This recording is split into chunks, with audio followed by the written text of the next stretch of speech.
We Are All One, A Call to Spiritual Uprising. J. M. Harrison. We Are All One. About this book. Sitting down for an evening meal with my wife and some friends in the spring of 2002, the conversation turned towards the mystical, the déjà vu feeling, the reality of gut instinct and the sometimes seemingly bizarre occurrences that shape our lives and beliefs. Suddenly, I was overcome by a sense of feeling strangely different. As the conversation continued, I entered what is called a trance state. Fortunately, one of our friends present that evening had seen this type of phenomenon before and explained encouragingly that what I was experiencing was a natural higher state of awareness. At this time I had no previous knowledge or particular interest in such matters. In fact, in many ways I considered that I had a healthy, skeptical approach to the nature of the unknown. What happened that night was to radically change my perspective of reality and understandings of the truths of existence. My senses were all heightened, I began to have visions, to talk in tongues and experience the altered states of trance mediumship and channeling. At one point in the evening, I was given 3 insights into planet Earth, her past, present and future, but that's another story in itself. Since these and further similar occurrences I have been actively seeking to comprehend the reality of my experiences. I have spent time attending courses run by some of the foremost spiritual teachers and healers available. On a personal level I have continued painstaking research of a wide variety of belief systems, sacred texts and philosophies, always striving to discern the perennial truths. Giving up all business interests and founding the Dubon Center of Healing and Awareness in Gascony, France seemed a natural progression towards helping, healing and sharing with others on this incredible spiritual journey we call life. Through the setting up of Dubon we have been continually blessed and have been further privileged that through our work, several new or innovative types of healing have been brought to awareness. All these experiences culminated in a life-altering event that occurred early in 2007. One quiet evening at home, I received a near-death experience which was to change me for good. I remember collapsing on the floor and saying a simple sorry to apologize to my wife Wendy for any heartache or hurt that I had caused in the 25 years we had known each other. Then, I looked on as I was pulled up and out of the crown of my head to find myself gazing down at her. Beginning to understand what had actually happened, I remember thinking maybe it's time for me to go. After the initial shock, there was a peace, no struggle, no pain, just a feeling of acceptance. I began to accept that this could be it and that my death was imminent. As I looked down at Wendy, it was as if I was reading her thoughts. It became clear that both she and the children still needed me, that it was necessary to remain with them for the time being. Then, all of a sudden, I was drawn back into my body by what felt like a powerful magnetic force. We stayed up late, both shaken by what had happened, discussing our personal experiences of what had occurred that evening. We talked well into the early hours knowing that something had changed. The next day or two, still in shock, we rested as best we could. Then something strange happened. As the true reality of all that had happened sank in, my old process of thought was replaced by a new state of consciousness and I started to write. I didn't choose the words chose me. Some might say that what was written was channeled material, but I would say that it was me becoming truly conscious. There was no need to explain the download as coming from a being or group of beings, the physical or non-physical. I didn't want or need to be anything, had no preconceived plan or target, I just felt whole and complete. I had blended with something that it is possible for everyone to connect with, the source itself.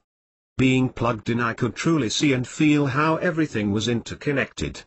6 days later, the book was complete.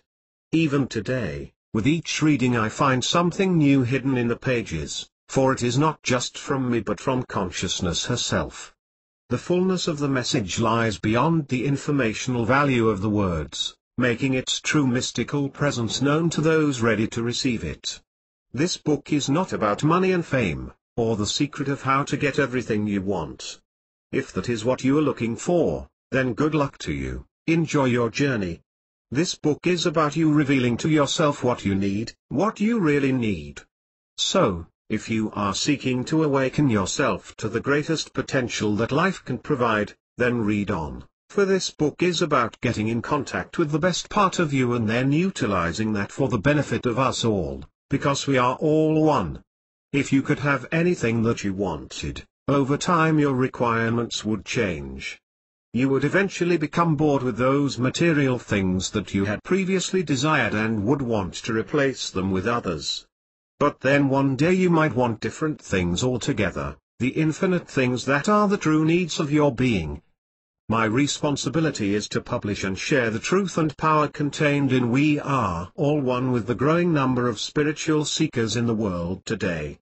I hope and pray that We Are All One provides you with the inspiration you require at this point in your life and that it plays a role in your conscious evolution to a higher state of being, reawakening you to the incredible miracle that you are. J.M.H. Dubon, France 2007. Preface. Before we begin this book of mystery, some things need to be addressed. There will be no I found anywhere in these pages, there is no place for it, for spiritually speaking it does not exist. This is a book of spiritual substance, not of intellect, opinion or judgment. When we refer to spirit, we are pointing to the pervading divine essence at the heart of all existence. The singling out of any individual being is done in order to provide examples of those pioneers who helped clear the way for the transformational process of spiritual evolution. We is a collective expression that applies to us all, for without each other, we would not exist. The All is a term for God.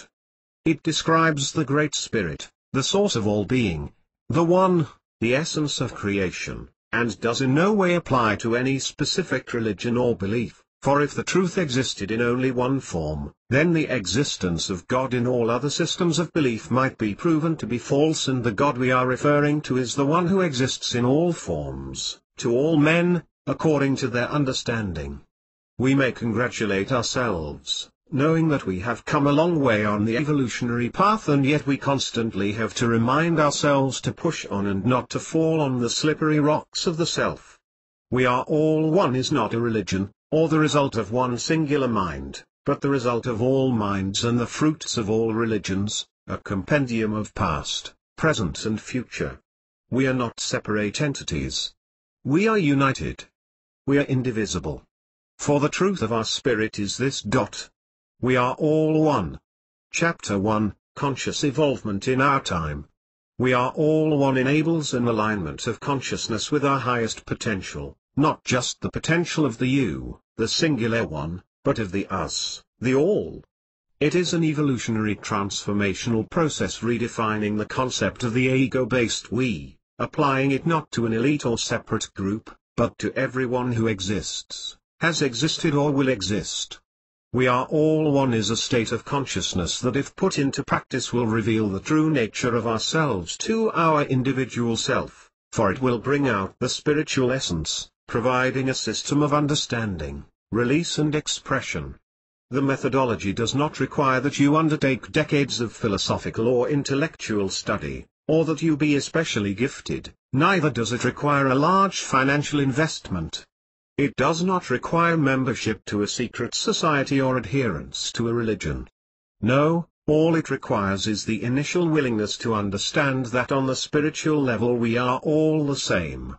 We can admit that we all look different from one another and come to terms with the fact that our minds can provide interesting doors to a wide variety of mental states, from madness to genius. But deep inside, really deep at the core of our being, we understand that we are the same, and this causes us confusion, for the body seeks individuality in the form of appearance, and the mind seeks a stage from where to display its uniqueness and capacity, yet the spirit seeks unity with all, with itself.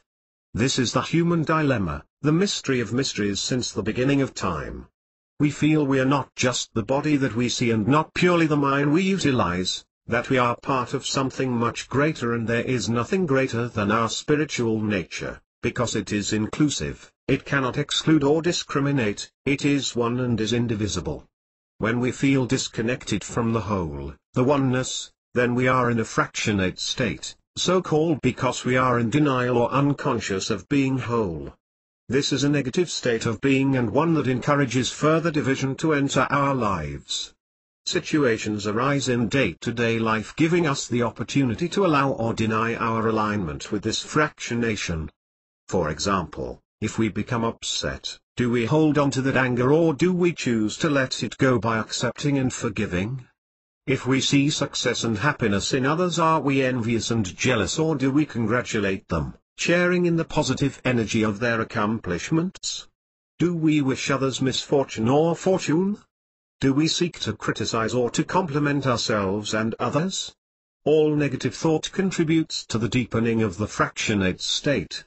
All positive thought centered on unity leads to the empowerment of joy and love in your life, moving you towards a wholeness of being. Making a positive conscious contribution to all life allows you to receive it back tenfold. So, if we have the awareness that we are all one, all possessing the same properties at the core of our being, then we cannot become disconnected unless we choose to. And yet, the fractionate state is the most common state in which people live. We may be fractionate because we are told or consider ourselves to be greater than our neighbors, and we may become fractionate if we consider, or are told, that we are not as good in whatever shape or form as the next person.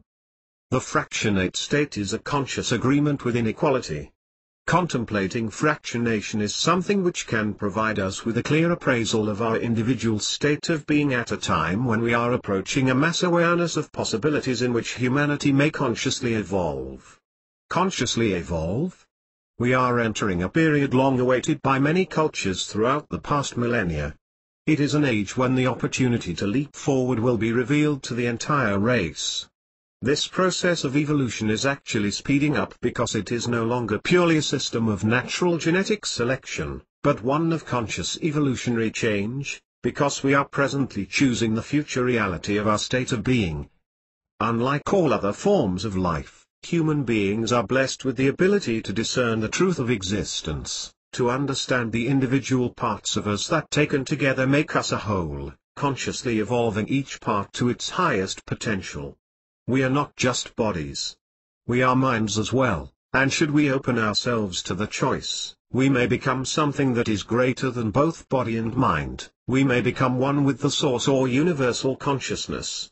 Of course, nothing is new, and we only now begin to feel the urge to leap because of the long run leading up to the coming jump. And it is coming. It will not be the last leap, but it will still be a gigantic surge forward in consciousness because it is a leap of conscious choice. We live in an age when we can access the awareness of the higher possibilities of human consciousness in sufficient numbers to allow an escalation or outpouring. The spiritual consciousness is spreading like wildfire across the world because these are the last days of our old beliefs, the new days of spirit meeting the progress of science. They herald the possibility of what may be described as the next stage in the consciousness of humanity. We all know that we can improve the world which we inhabit. We can improve our thoughts, our words and our deeds, and in doing so evolve a part of the whole. So seek peace, seek to share all we have with others in order to put an end to suffering and inequality in the world. For coming from the one source, we are one. When we judge ourselves. When we congratulate ourselves. We are a living seed that cannot be separated. We flow to and from the source of all being. Lost in time yet present in eternity. It is not the source of the water that wonders if the sea exists, but the stream that seeks to know itself, for the source is all-knowing, all-loving. When we feel weak and unable to be what we know we can be and what we know that we are, take strength in other examples of our being, for this is how we have evolved, by a conscious natural selection of what was truly significant and sustainable. We are all streams of consciousness flowing with free will, with many varied journeys, yet one destination. Every emotion or mindset we choose to follow is reflective of our state of awareness. In daily life we need to understand that emotions and thoughts escalate positive or negative conscious growth because they are real, they are energy. When we say we can't help it, we are only deluding ourselves. We really can help it. Whether we are in a cycle of hate, fear and revenge, seeking to judge or blame, or experiencing the joy of life, love and being, we can be aware of ourselves, conscious of where those emotions and thoughts are emanating from, and seek to change them if we don't like them. There is no reason why you need not like yourself, because you can choose who and what yourself actually is. It's your choice. If you want to change your old ways, your patterning, then you should seek to consciously evolve. Forgive yourself and all others. Choose to change. Being honest with yourself and attempting to analyze your thoughts, emotions and actions, enables you to realize change for the better, allowing the budding flower of the positive spiritual being that you are to bloom into beauty in the world. For at some point in our evolutionary cycle we will all realize a state of oneness. Some have done it already. You can too. Many more are about to accomplish it, and eventually this transformation will be realized by all, for the benefit of all, and in the process consciously evolve the world that we all inhabit. The transformation to oneness is possible because the miracle of you is possible. The joy of life lies at your feet. The wonders of nature are there to inspire you. Developing your consciousness will not only take you away from the dependence on your body but will replace what previously existed with the fullness of higher being, which will transform yourself and others and will consciously create a better world for our children and our children's children. You are that fullness, for you are that higher being. We can speculate how we might appear at some point in the future, how we might think and how we might look, but the fact is that we will evolve to the point where we return to the source that we all came from. The origin of all life and creation. We will do all that is necessary in order to provide the greatest possibilities for our evolution, paving the way for the future possibility of unification. To consciously evolve is a natural process. Every minute of every day we send messages to ourselves in the form of conscious energy. We are either creating positive, evolutionary, thoughts, negative, devolutionary, thoughts, or are contemplating, or perhaps idling in a neutral or automatic state. These thoughts help regulate the rate at which the atoms of our being vibrate and the subsequent energy we radiate. We must ask ourselves if it is true that we are the beings endowed with choice, then why would we choose to disassociate ourselves from the greatest positive potential of our species? The only logical response is that there is an obstruction. We are obstructed by the self, an obstruction created by a personal choice of the mind. The self hinders conscious evolution because it is selfish. It cannot distinguish between needing and wanting. It wants to have for the sake of having. Oblivious to the possibility of becoming awakened to true being, it is your dysfunctional consciousness. To counteract this self, we need to focus our minds on our needs and the needs of those around us, allowing positive growth towards the wholeness of being. One simple way to detract from self is to try as often as you can to imagine yourself in another's shoes. When talking to your partner, your children, your workmates, your friends, visualize that you are talking to yourself. Be respectful of their words, thoughts and deeds. Treat them as you would want to be treated, as an equal. You will soon find that their reaction to you is changing. Yourself still seeking difference and separation, will not like this and will go on vacation. For a while at least. So, in summary, we may aspire to seek those thoughts that are positive, that are of our higher nature, and in doing so inspire ourselves, which in turn will inspire others. When we truly seek the best in ourselves, we become truly conscious of our potential. Being centered on self and floating in our lower nature, we resemble isolated drops of rain whose spiritual potential is eagerly evaporated by the heat of the sun. Aware of the oneness that interconnects all existence, we become part of an infinite sea of transformation and change, the rolling tide of evolution. Why now? Evolutionary change is an ongoing phenomenon, but it is rising to the height of awareness in our consciousness for good reason. Resoundingly, the year 2012 has significance for millions of people. The Mayan or Mesoamerican long count calendar predicts the equivalent date, in our Gregorian calendar, of the 21st of December 2012 as being the end of a cycle of time. Interestingly, it is also a time of major astrological conjunctions, a shifting in the magnetic poles of the Sun and our subsequent exposure to greater amount of solar energy. 2012 will also see a very rare, once every 26,625 years, perfect alignment between the Sun, Earth and the center of the Milky Way. The writings and prophecies of diverse civilizations such as the ancient Egyptians, the North American Cherokee and Hopi Indians, the Dogon of Africa and the Inca of South America, all reveal 2012 as something fundamentally important to all mankind. Sacred prophecies abound for this universal timeline with descriptions such as preparing to awake or the age of finding ourselves again.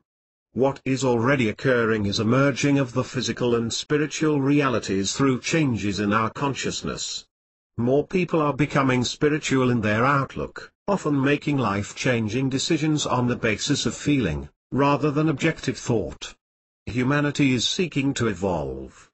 2012 is the end of a cycle of time, not the end of time itself.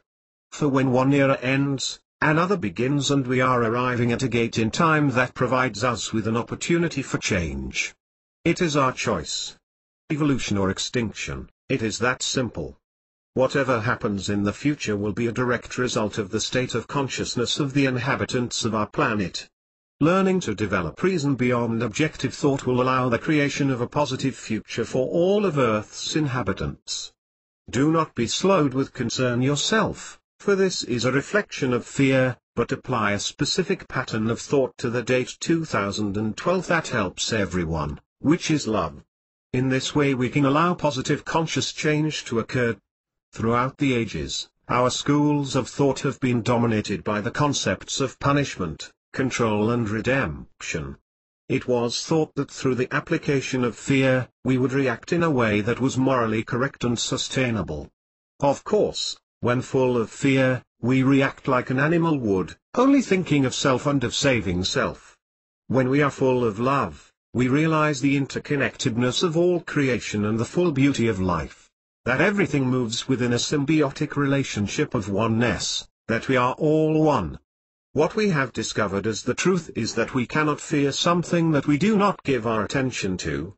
So if fear invades your mind, withdraw the attention from the focus of that fear and it will disperse.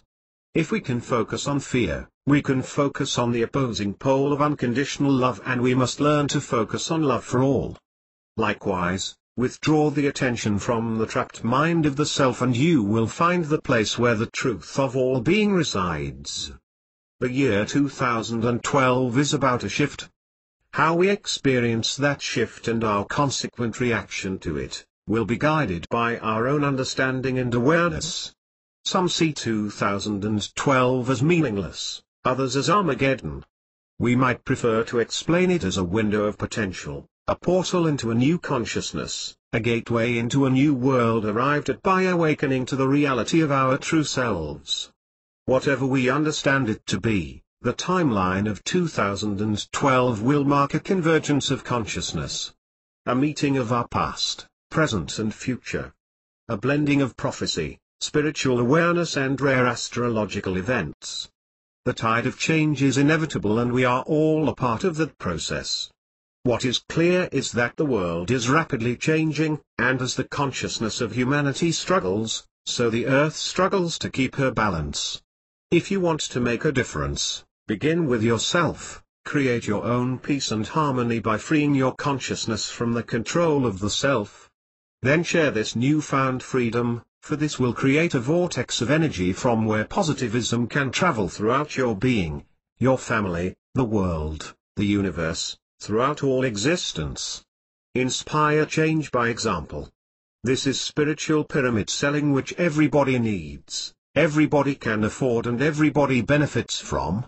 We have always existed and will always exist, for we are not just bodies, not just minds. Our primordial state is that of consciousness or spirit. To fully comprehend where we came from is in itself a difficult task, because we, and everything that ever was, are all derived from the same oneness. We can focus on our animal attributes, our analytical attributes or our spiritual attributes, but they all share the same universal source. Only one source of life exists, the source of all being, and we are continually evolving towards understanding it. When we choose to seek the spiritual content of our being, we begin to realize a connection and understanding of our true nature, grasping the significance of our greatest potential. The awareness of our whole consciousness will help us control the mind and the body, so we should trust it, allow it to become our wavelength, permitting us to flow naturally. By doing so, we will undergo transformation on an unimaginable scale. We will see that we become tuned to the natural flow of the universe, allowing our own consciousness and that of others to utilize and share exactly what is needed to evolve. In order for this to occur in our daily lives, we need to clear the way for self-transformation. We need to stop worrying about the meaningless things in life. To try not to dwell on our problems, for they too will pass.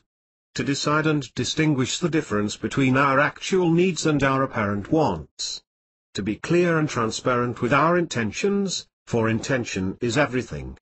Learning to become aware of the existence of the conscious mind beyond self and then gradually bringing that vibration to a greater resonance is paramount in learning to trust in that part of us which is undeniably good, our true nobility, our spirit. One way of bringing this to awareness is through meditation. Written below in italics is a short example of this. Please note you may well find this exercise easier with a friend reading and guiding you through this visualization. Imagine that the real you, your true being, is able to release itself from the confines of your body. Visualize the crown of your head opening up.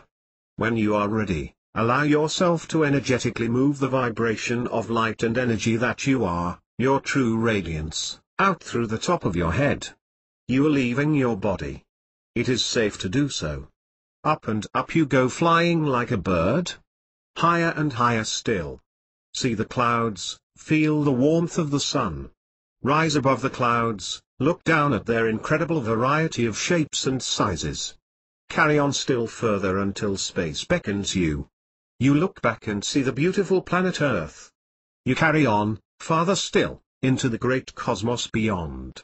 Then you gradually slow down, finally coming to rest. You are there. You are where you need to be. You are in deep space surrounded by utter peace and harmony. There are no interruptions, no distractions. Just peace. You are neither a planet nor a star, you do not need to be anything. You are space itself. Feel the beauty of the space around you. Here, you are at one with all consciousness. From here you begin to understand the meaning of eternity and the reality of consciousness beyond form. Feel what you are. Breathe what you are. For this is the real you. The eternal you.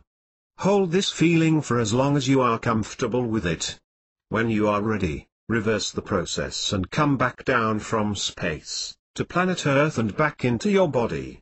This exercise provides you with an insight to the higher states of consciousness, awakening you to the vibrations of the eternal being that you are. The mind needs to experience a new vibration before it will accept it. Our focus then becomes a form of quality control, and by continually trusting not just in what we see, but in what we feel, we open a door of awareness to the timeless state of spatial consciousness. Chapter 2, Spatial Consciousness. We can define human consciousness as being made up of three interlinked layers which can be described as the instinctive or body consciousness, the objective or mind consciousness, the universal or spiritual consciousness. Transcending our objective mind consciousness, we can arrive at a blending of our physical and spiritual states. This is what we call spatial consciousness. In our most efficient state, the higher vibration of consciousness leads the lower, so that the physical mind can control the body and yet the spiritual mind or consciousness can control the body, while at the same time leading the mind beyond its preconceived limits and restrictions. Utilizing this state of consciousness requires perseverance, but everyone can awaken to it. And that is exactly what it is, an awakening of your consciousness to the spiritual truths of your being. Becoming conscious of the real you. No longer dependent just upon accumulated repetitive thought but on inspirational feeling. Losing the negative aspects of your being and replacing them with positive dynamic qualities that inspire both yourself and others. When we experience the reality of this state, we grasp the potential in ourselves and the evolutionary possibilities for all mankind. Recognition of this consciousness occurs when we awaken to the prospect of the existence of an elevated consciousness that exists not just within, but beyond the body. The existence of awareness beyond our instincts, beyond the objective self. For all space is interlinked by one consciousness. We, like all matter, are almost entirely made up of this same space. Therefore we are very close to being identical to the furthest star or the deepest parts of the cosmos, or the very air we breathe. Contained within our being are the identical elements that can be found within all existence, for everything is inextricably linked because we are all one. By awakening to this eventuality we touch upon attributes that permit a marriage between the being we are and the higher vibrations of space. A blending of the finite bodies we are with the infinite qualities of the universe. The reality that we can develop an awareness of spatial consciousness is another area where the advancement of science meets the totality of consciousness. This awareness allows us to be conscious of our own degrees of consciousness, awakening us to that space beyond ordinary objective thought where we can become aligned with our highest potential. It is this dimension that we can employ to enable us to discern truth, reality and the states of being. Without the development of this ability, we will not be able to truly understand that which has happened, is happening or is about to happen. In a spiritual sense, we can compare this to the difference between the knowledge of the mind and the wisdom of consciousness. Knowledge is the ability to record in our memory details that we have learnt to reproduce, through repetition, very often to prove or create. A store of detail if you wish, from which we struggle and work hard to find something new, more perspiration than inspiration. On the other hand, to develop wisdom is the ability to instantly expand upon knowledge via the tool of consciousness, manifesting in order to establish a new awareness, thus evolving previous thought in our most efficient manner. We may equate the potential of spatial consciousness to the existence of alien cultures in the universe. If we were a highly advanced evolved race of alien beings, and of course at some level of our awareness of being one we might well be, would we think that we had to create metal spaceships to travel the length and breadth of the universe, seeking to explore or destroy other forms of existence? Or would we have evolved to a level whereby we could understand the laws of the universe and the connections existing between all? Would we be so evolved compared to humans that we would realize that our connection to each other was through the consciousness, the spirit, a union that could not be divided by anything, and use this universal system to send out messages of hope, love and possibility to the entire cosmos, feeding the present wave of evolution? We are not alone, just as you are not alone. One thing is for sure, we may have different bodies and minds, but we are all of one spiritual substance or universal consciousness. If we had reached the zenith of our development and advancement, we would be consciousness or spirit itself. We would be neither visible nor invisible. We would know that our evolutionary destiny was to become one with all existence, that spatial consciousness was the key to union and survival. If we could move throughout the universe via the stream of consciousness, we would not need to move an inch, but would contribute towards the greatest momentum. Here on the beautiful planet Earth, we are realizing an approaching time when we will be able to understand more of our reason for existence. This point has been reached now because the process of evolution has already developed the human body and substantially improved the potential capacity of the brain. Our least developed asset is our spiritual consciousness, the ability to recognize and utilize our connection to spirit. There is a certain urgency to move now because of the escalation of the present cycle of extremes. The irrationality of war, terrorism and global warming are examples that are closely linked with the chaotic states of impaired awareness in the world today.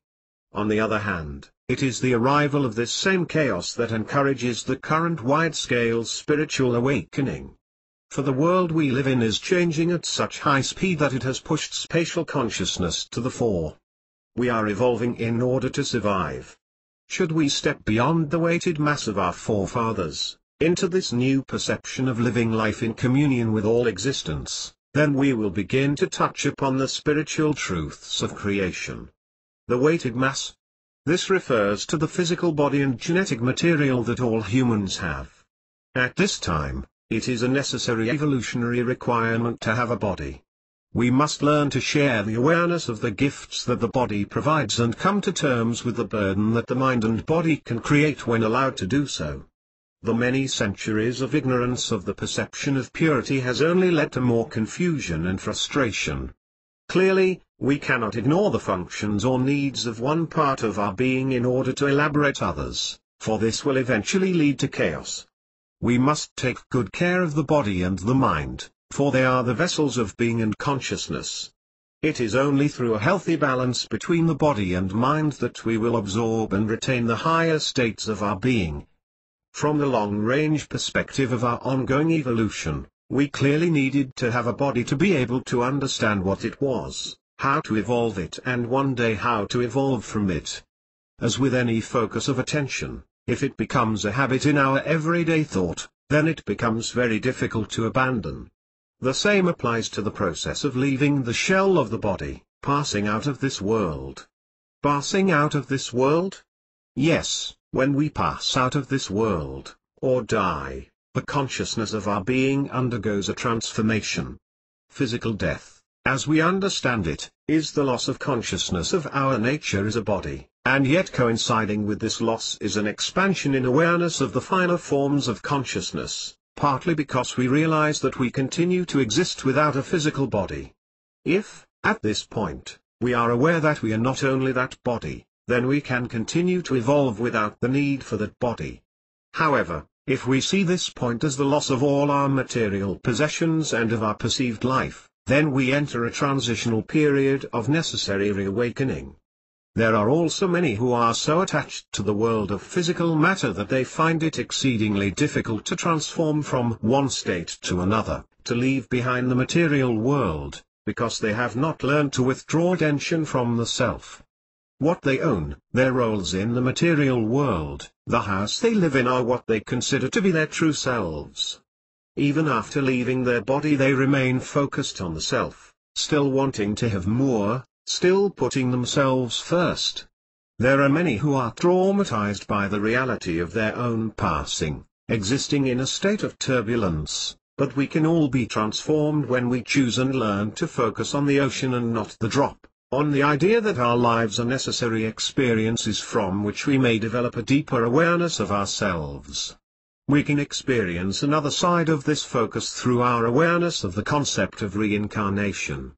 For some it is difficult to contemplate having led a previous existence, for it denies the preeminence of the present self. For others, a need to accept the laws of reincarnation is strongly linked to the longing for the desired continuation of that same self. It is what we say and do in the now that reveals true being to the world, not apparent previous position or future status.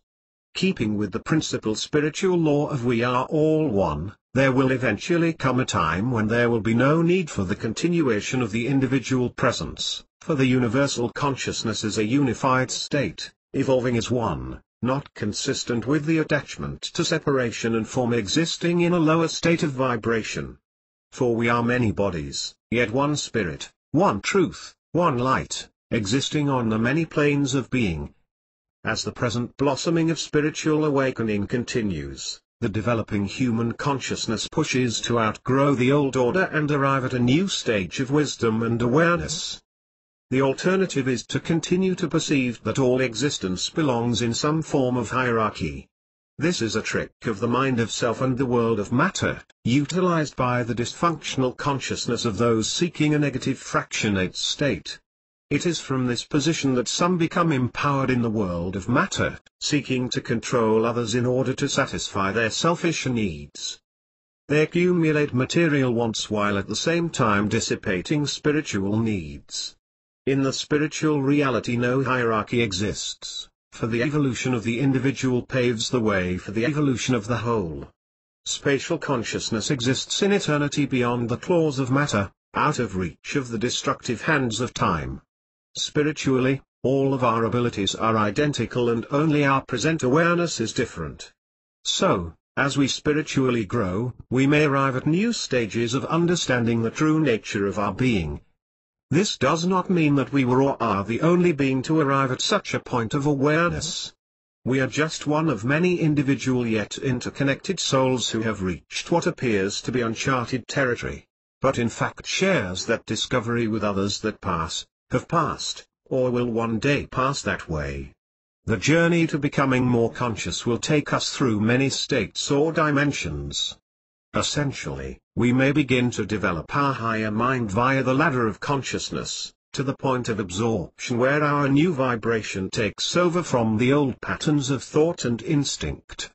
Becoming no longer dependent on, attached to, or confined by the world of matter, we are moving to the new reality of spatial consciousness. At an indeterminate point in our growth, we may be able to allow this consciousness to function through us as we continue to lead a normal physical existence in the world. The more we are able to live with this, the more truth and manifestation that will thrive in our lives and in the lives of those around us. Truth will become more apparent in our outlook, our words and thoughts, and less importance will be placed upon the world of matter, mind and emotion. So that in fact, we will reach a state of balance and detachment, which will allow us to react in a natural, controlled way to any occurrence. We learn that the irony of the world we inhabit is that matter does not matter, that emotion does not always have a notion of true reality. When we arrive at this awareness of one, we reach a point of understanding where we no longer have a need to consider ourselves as being separate to anything. That all things truly are one. We realize that energy is eternal, and since we are partly energy ourselves, then we are partly eternal. But which part? The unified state of spatial consciousness transcends time and is not susceptible to wear and tear.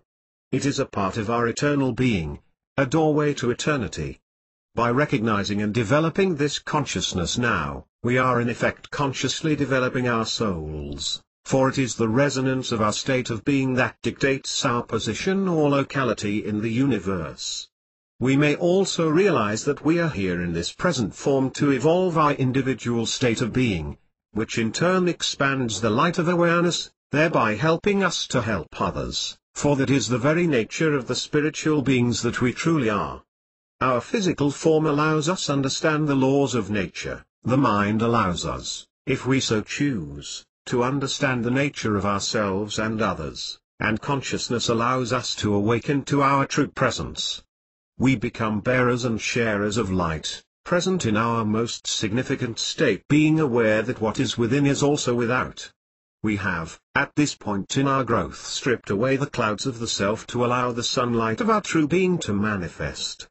By having no need to be important or different, we touch upon spiritual insights that are potentially transformational. Withdrawing from the wanting nature of the self allows us to receive what we really do need, which is to become more aware. We discover that we can utilize a greater consciousness for the benefit of ourselves and all others. For it is only by giving that we may truly receive, and only by receiving that we are able to give. This is the reality of the spiritual rebirth that we undergo when we seek the evolution of our awareness. The stages see the recognition of levels of being, greater and lesser, higher and lower, as we begin to purify ourselves. When we evolve to a height where love and light may be drawn through the windows of the soul, the eyes, then we will no longer have a need to justify self, for we will no longer be separate, but whole. Look in a mirror, deep into the centers or pupils of your own eyes. Looking deeper still, you can see that the eyes are a visual representation of creation. They hold the truth of your being. They are the meeting of the void and matter. They hold and display a recorded imprint of the Big Bang. When we fill ourselves with spatial consciousness, the eyes become one of the natural outlets for this awareness to be dispersed into the physical world of matter. When we become immersed in this state of being, even the awareness of our individuality may appear withdrawn, for we are at one with all being, conscious of our connection to Source. By accepting the oneness of the love of all being, we transcend old patterns to allow collaboration with the vibration of creation, the universal consciousness. We no longer have the need to think or to be, but are. We are not what was, or will be, but are. As with all spiritual lessons and experiences, there will be times in our development when we will waver when approaching a new awareness, and it will take time to harness any new energy. By seeking more and remaining aware of our weaknesses, we will be able to master ourselves, in turn sharing a greater awareness of the whole, escalating the present level of awareness in the world. It is our responsibility to seek our true birthright that has been hidden from us by a part of our very own nature, for the lower vibrations of our being have denied us the truth. As we begin to rediscover the potential of our existence, the lower resonance is worn away and reshaped, transforming old into new, body into mind into spirit.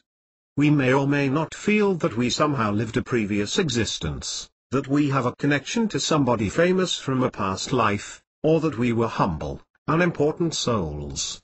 These feelings are somewhere in the deepest memories of our minds.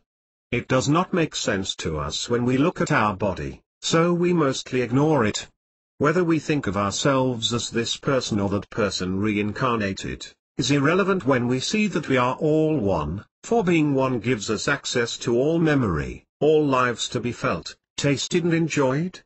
If we have access to the significant reality of anything that ever happened, then the need to assume form is redundant. Form is associated to the world of matter, and we gain far greater awareness of the reality of our existence when we deny the importance of self, one of the most persistent manifestations of form. In the higher truths of spiritual consciousness, self does not exist, for the focus on self has been withdrawn, and the selves merge to become one. We must make the fundamental truism of we are all one rebound in the hearts and minds of each other, and then we will truly realize our transformation. Motivating ourselves towards transformation allows us to achieve true sustainable spiritual change of the highest quality. For this is how we expand our individual drop of consciousness, allowing ourselves to flow downstream to the sea, evolving as part of the whole. For true transformation to occur, it requires a blending of mind, body and spirit. This experience must be resoundingly felt on and impact all levels of our being. For repeatedly reading, listening to, or reciting something does not make it transformational. We must foster the intention of the proposed action, in order to receive the proposed gain. When we follow the process through and benefit from the gain, we will find that it vibrates throughout our being. This is what transformation does, it brings us closer to feeling the truth in the wholeness of our being. Chapter 3, Truth in Our Time. When we devour a statement with our intellectual mind, we may seek to agree or to disagree with it. We do not always look for truth, often we seek something so that we can prove how competent we are, or how less capable others are, how our self has a superior value to another's self. At some point, however, we become aware that any element that creates a split or diversion in our world is in fact a destructive force, an expression of negative energy that is contrary to spiritual needs and only contributory to the fractionate state. The list of these divisive elements is extensive and familiar, and we have no need to refer to it, other than to say if we let our focus dwell on unity, then we will find it. The immense gains in wisdom, equality and reason by the ancient Greek civilization serves as one example of the evolution of truth in our history. By allowing more time for their minds and more space for their consciousness to explore the nature of all things, they built a school of philosophy and a new state for all. A new state of awareness. From this awareness came a greater understanding of mankind and the cosmos. The truth of spiritual awareness is revealed by awakening to a higher plane of reality where there is no more self, allowing only one conclusion, that we are all that exists in the unified mind of God. Each child is a miracle and each miracle is in the child. Seek your truth in the innocence with which you were born, for we are all connected. What is the apparent truth? That which we are led to believe by the self as being true, will not necessarily be the apparent truth tomorrow, but what is the actual truth, real truth unaffected by the distortion of the self, was and always will be part of the whole truth, for it is not subject to change or misrepresentation by time, only to differing levels of perception. She flows throughout eternity untouched and pure, an occasional advisor to the finite, eternally faithful in her ingenious word. When we feel the truth, it comes closer, like the invisible force of a powerful magnet, all the time pulling us to its source. Have confidence in your awareness of truth, and rest assured that it is not yours and yours alone, otherwise it would not be approaching truth. Approaching truth. Spiritual truth can only be approached by the mind when we choose to operate our reasoning from beyond the control of the self, by transcending objective consciousness. The high vibration of spatial consciousness provides us with a truer perspective of overall reality because the arrival of reason is no longer inhibited, manufactured or tarnished by the dysfunctional self.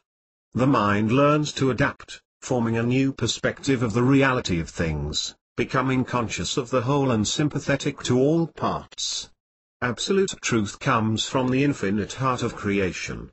Being the finite matter that we are, when we seek and find a truth, we can only explain it in the terms available to us, and in doing so we lose the purity of the experience, because we bring it down into the form of matter. In becoming matter, it becomes finite and so loses some of its purity. Truth can be shared on all levels of our being to transform ourselves and others. We can only be party to this truth if our intention is to share and not to teach. Spiritual teaching requires a distinct hierarchy of levels or degrees of capability, whereas in fact all spiritual capability is identical and only the present awareness is different. The present state of the world serves as a reminder that we are still allowing ourselves to live in conditions that are well below our potential. The present state of the world? The upheavals in the world today reveal that there is a definite battle going on, a battle of hearts and minds, greed and control, poverty and excess, and perceptions of right and wrong. At its core, though, it is a battle we are fighting with ourselves. We cannot be in a state of harmony unless all play a part in recognizing the actions of the whole. This is certainly not reality in the world today. The existing state of the world is something that we have brought upon ourselves. Now don't worry, we're not saying that we are guilty. We have the chance to learn and to evolve, transforming our world, as others in far-off galaxies are doing and have done with theirs. We have brought this state upon ourselves because we have raped and pillaged the body of the planet that we inhabit. We have confused and distorted the minds of the inhabitants. But the connection to spirit remains unchanged, for it is truth. What we are doing is allowing ourselves to become detached from the higher beings that we are. The body and mind are realizing an opportunity to steal what is not rightfully theirs, to debase our true selves. In the physical world we do not seek to harm ourselves, and if we do, we may be considered insane and removed from society for treatment. So why do we continually seek to harm ourselves then? Constantly seeking membership in the most powerful group, striving to have more than our neighbor, feeling that color depicts ability or position, that sexual orientation is good or bad, or that a father spiritually knows more than his son, when we are all cut from the same cloth and there are no masters or neophytes, just brothers and sisters. Realize this and we may peek across the mountains of possibility, down into the valley that awaits, the truly promised land, the place where all are brought together by following the path to where we can live in the most natural way suited to the core of our being. Chapter 4, The Path. How do we travel the path? We must travel towards wherever we need to be. In doing so we are on the path. We are searching for what we need to find, but we must not forget that the light of spirit is within us, as is everything we will eventually need to have or understand. By turning inward, we will begin the greatest journey outward that we could possibly imagine. By seeking others we will find only others. By seeking ourselves, we will discover all others. We must not ignore the truth that we feel, for that is our path, and when we wander down we must wander wholeheartedly. Sometimes, in our humble understanding, we will lose our way, for that is our path. And when we wander, we may have deliberately taken a mistaken route in order to show ourselves the right way. There is no good or bad journey, but when we are blind, we stumble aimlessly, desperate to find our way. We remember all significant experiences so that we can share them with each other. Nevertheless, we must return to cure our blindness, so that we can continue getting to know ourselves. The path is all about finding our own route through the complexities of life. How successful we are traveling that path will depend on what dimension of consciousness we allow ourselves to be guided by. Clearly we are all on a journey called life, but if we cannot understand or awaken to our destination, then the whole process must either be about self-enjoyment or be completely pointless. Sitting here, watching the vines sway in the gentle breeze, to tall trees standing proudly in the middle of the vineyard, the sun shining down enriching our lives, we cannot contemplate that all this was pointless or centered on the self. The point of creation was to share. What are significant experiences? Significant experiences are those which are transformational. At the end of our physical lives, we can only look back at the true significance of our existence by reflecting upon not what we have done for ourselves, but rather that which we have done for others. What we have done for others, we have truly done for ourselves, for we are parts of a greater being, we are all one, and we need to see and feel the significance of that in our daily lives in order to proceed. Our awareness is to share all significant experiences. When we go through a truly significant experience, we should not keep the treasure hidden, but muster the will to share it. For the treasure we seek is the wisdom of knowing oneself, in order that the house of self may be put in order. Far better to be rich in spirit than to be possessed by your own wealth, for that is the nature of the material world. It is a world of possessor and possessed. When we possess material things, we become possessed by them. So we should seek those things which are true and ineffable, that are unchanged by the passing of time. When we realize that we are all one, we realize that we will never be alone. We have all we need, and so does everyone else. We don't need more than our neighbor, but are propelled to share so that we all have enough, and in doing so live up to the loud voice of equality that is inherent in our spirit. The three realms of being, body, mind, spirit, provide many different ways in which you may share with others, so that everyone has the ability to give or share in one way or another. But we must learn to use the tool of consciousness in order to adapt ourselves better, to become the higher beings that is our spiritual birthright. Consciousness is a field of vibration that exists for us to explore in order to evolve. A tool from which we can begin to comprehend the true nature of ourselves and of all things. It is through this amazing spiritual dimension that we may create. We may have no awareness of this, and we might feel that we are singularly responsible for our gifts or talents. Or we may see the work of an artist and claim them to be the greatest that ever existed, but in all cases we were and are responsible for every invention and creation. Because all manifestation comes about by passing through consciousness to be received by the mind, in order that it may be shared with the whole. It follows the route of consciousness to mind to body. This does not mean that we should attempt to take legal action against Thomas Edison or Alexander Graham Bell.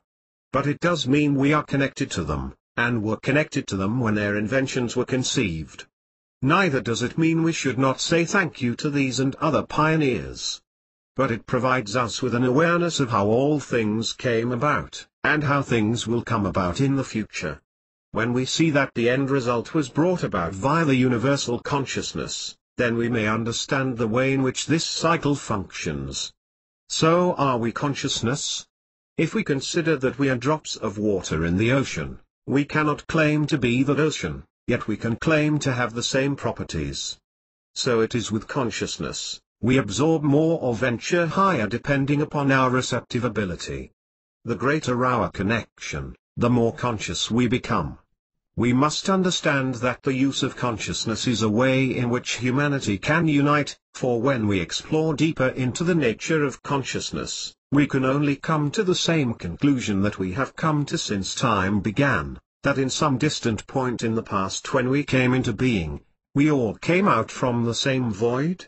It is the body and the erratic, egoist elements of the mind that seek separation, that search for a fractionate state that is converse to the loving, nurturing, purified state that, as we gain further awareness to the potential of consciousness, is revealed as the great unifying possibility. Chapter 5, Ourselves and Others. One day we will all unite, it is inevitable, as all things return to their source. Why are we then choosing the road of separation? Is it because we do not want to share with others what is ours? Because we think that we know better? Our intellect is far superior? We have nothing to gain from sharing? We are better looking? We are taller? We are thinner? We are sexier? We have struggled for what we have? Our family has worked hard for all this? We really need to earn more money? Our skills are unique. Our gifts are unusual? We are special? We must understand that we are no worse or better than anybody else, for we are all reflections of each other. We are all one.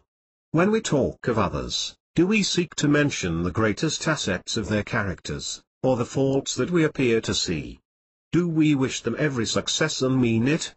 Are we honest with them and ourselves? If the situation was reversed, it would make for some very interesting observations.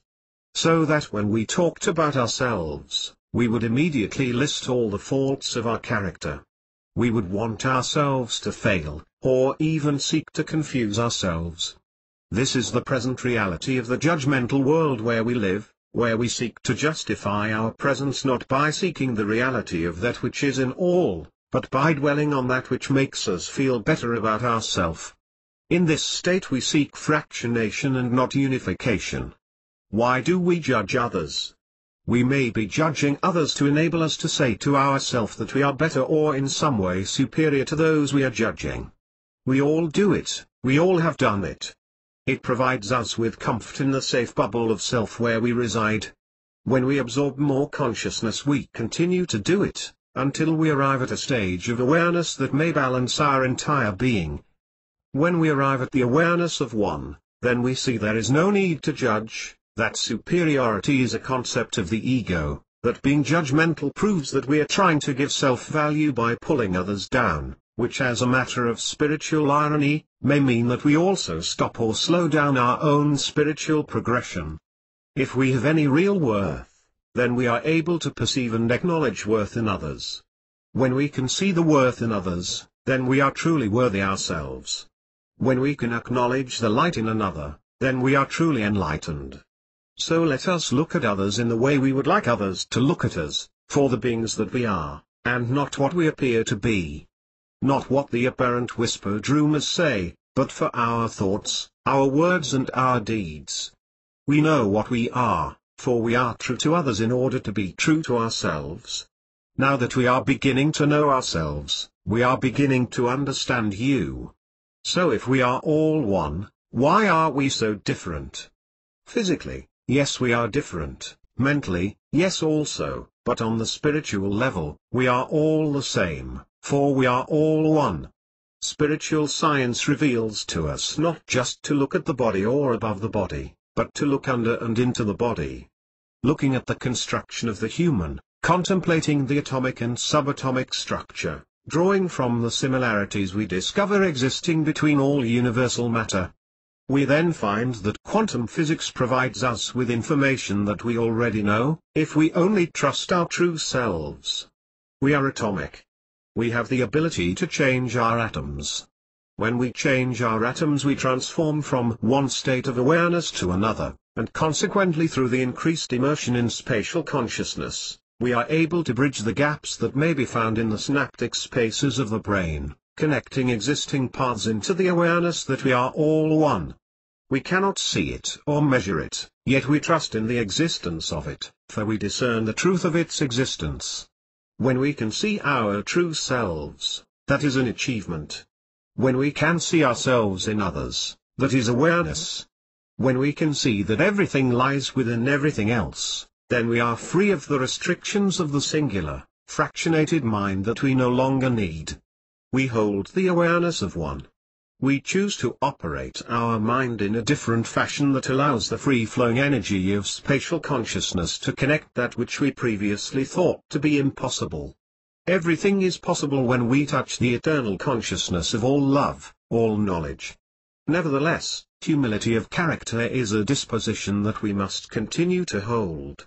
So seek to be whole, for that is why we created ourselves. To experience the journey, to test our resolve, to marvel at our inventions, to be lost in the visual beauty of an emotive work of art, to soar with the pulsating rhythm of the music, to sense and touch the splendid magnificence of Mother Nature's creation, but most of all, to discover our true selves, to be made whole once more, to find you, to find me, to light upon an understanding of the eternal truth. We are all one. The awareness of one. The awareness of one is a thought process that allows continued existence in the consciousness of we are all one. It is a tool of thought that we can apply to the mental state to not allow us to falter on the wave of spatial consciousness. When we begin to approach the growth or expansion of our consciousness, we move forward, but sometimes we arrive at areas or times of inaction. These are called plateaus, and exist for good reason, to enable us to absorb the new level of consciousness, to absorb into it, to resonate with it, until it blends with our state of being, becoming our new vibration. When ready to move again, we allow ourselves more consciousness, arriving at another plateau, to rest and contemplate before beginning the cycle of movement, absorption and resonance once again.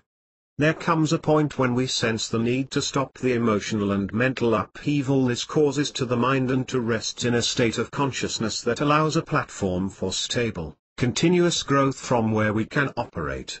This is what we call the awareness of one. We must hold the possibility of this consciousness and develop it as part of our everyday thought structure. It must become our mindset, so that we can transform ourselves. If we can draw a circle in our mind's eye, we can visualize the energy of one. If we can visualize the energy of one, we can sense the energy of one. If we can sense the energy of one, then the energy of one is reality. When the energy of one is reality, this is shared with every living thing. There is no choice, for the nature of this awareness is inclusive and complete. It cannot exclude itself, for in itself is everything. It either exists or chooses not to exist. We are all one and we choose to exist. We choose to change the world in the most beautiful way and for the benefit of all, for becoming conscious of the oneness of existence and retaining that awareness can only lead to an outpouring of positive transformation in the world. In remembering the awareness of one, we simply return our minds to the symbol of the circle. The circle that contains all. All of life, past, present and future exists within this perfectly round figure. Recalling your place within this oneness allows a corresponding match between yourself and the vibration of infinity. Being whole and complete, there is no need to contemplate anything beyond the circumference of the circle. Once we arrive at the platform of this awareness of one, we have no more need for choice, because our choices were already made a long, long time ago. So we must follow what we set out for ourselves in order to transform, to create a new world. We have observed enough of the human animals with minds that have created wave upon wave of death and destruction in our world. The universal and spiritual laws do not permit destruction, but transformation from state to state. We transform ourselves in order to survive. This is the real truth of natural selection, As a race of beings, we are consciously and subconsciously selecting which transformation we see as the process that enables continuing evolution of our species, and these changes are carried out via the principle of the weight of perception. Chapter 6, Perception and Experience. When a thought or concept arises, it does so from consciousness, appearing as what may be considered to be the thought or dream of an individual. That thought then energetically grows and becomes the hopes and aspirations of a few, then of many, until eventually it becomes accepted by a sufficient number of minds, becoming accepted as reality. This is the way in which manifestation occurs in the universe. So, if we adhere to the methodology of we are all one, then we can only introduce those things that are beneficial to all of us and not just good for one or some. The weight of perception allows us to understand why, if we were not aware or chose to ignore the awareness of one, we might consider ourselves as individuals to be the creative genius of the dream. This might be our explanation to ourselves and others, as we fell into the evident ego trap of the complacent self. We have ignorance and clarity as we have the fractionate state and the awareness of oneness. Whichever we align with, we utilize. Whichever we choose, we become. Whichever we agree with, we understand. That which is seen to move the least creates the most response. The resonating atom forms energetic groups with other atoms, according to their vibration, connecting and affecting, becoming manifested quantum change. They are energy becoming matter, having the properties of both waves and particles. We cannot see what is behind the construction of the atom without applying change or transformation. But when we do, we find that the atom is made up of the three parts it needs to be, in order to become a whole atom, a functional building block of universal matter. The atom consists of electrons, which carry a negative charge, protons, which carry a positive plus charge, and neutrons, which carry no charge or are neutral, zero. All parts have different qualities in order to produce a balanced whole. Likewise, there are elements within our being, and within all that exists, which pose the nature of increase, the nature of decrease, and of a neutral nature, all combining to exist as in the form of the unification that we call matter. How does the atom group itself into matter? We can understand this by the application of the principle of the weight of perception. The more aware we become, the more efficient our atomic transformation. In terms of conscious evolution, we may seek to experience and develop knowledge of all of our parts, for only then can we approach the fullest potential of our being. By looking carefully we start to realize that the circuit or poles of plus, zero and are not only within us, but existing at the heart of all things. One interesting area of atomic research in the field of quantum mechanics is the measurement problem, for science is still at odds to explain how it is possible that atoms themselves react when being studied by man. So the tiny atom, measuring just 1/millionth of a millimeter across, somehow reacts to being observed. Is this suggestive of an elementary form of consciousness? Do all atoms have the ability to read and react to exterior sources of energy? Nor can quantum physics explain the mystery of the nature of the particles or fields that generate what is called vacuum energy.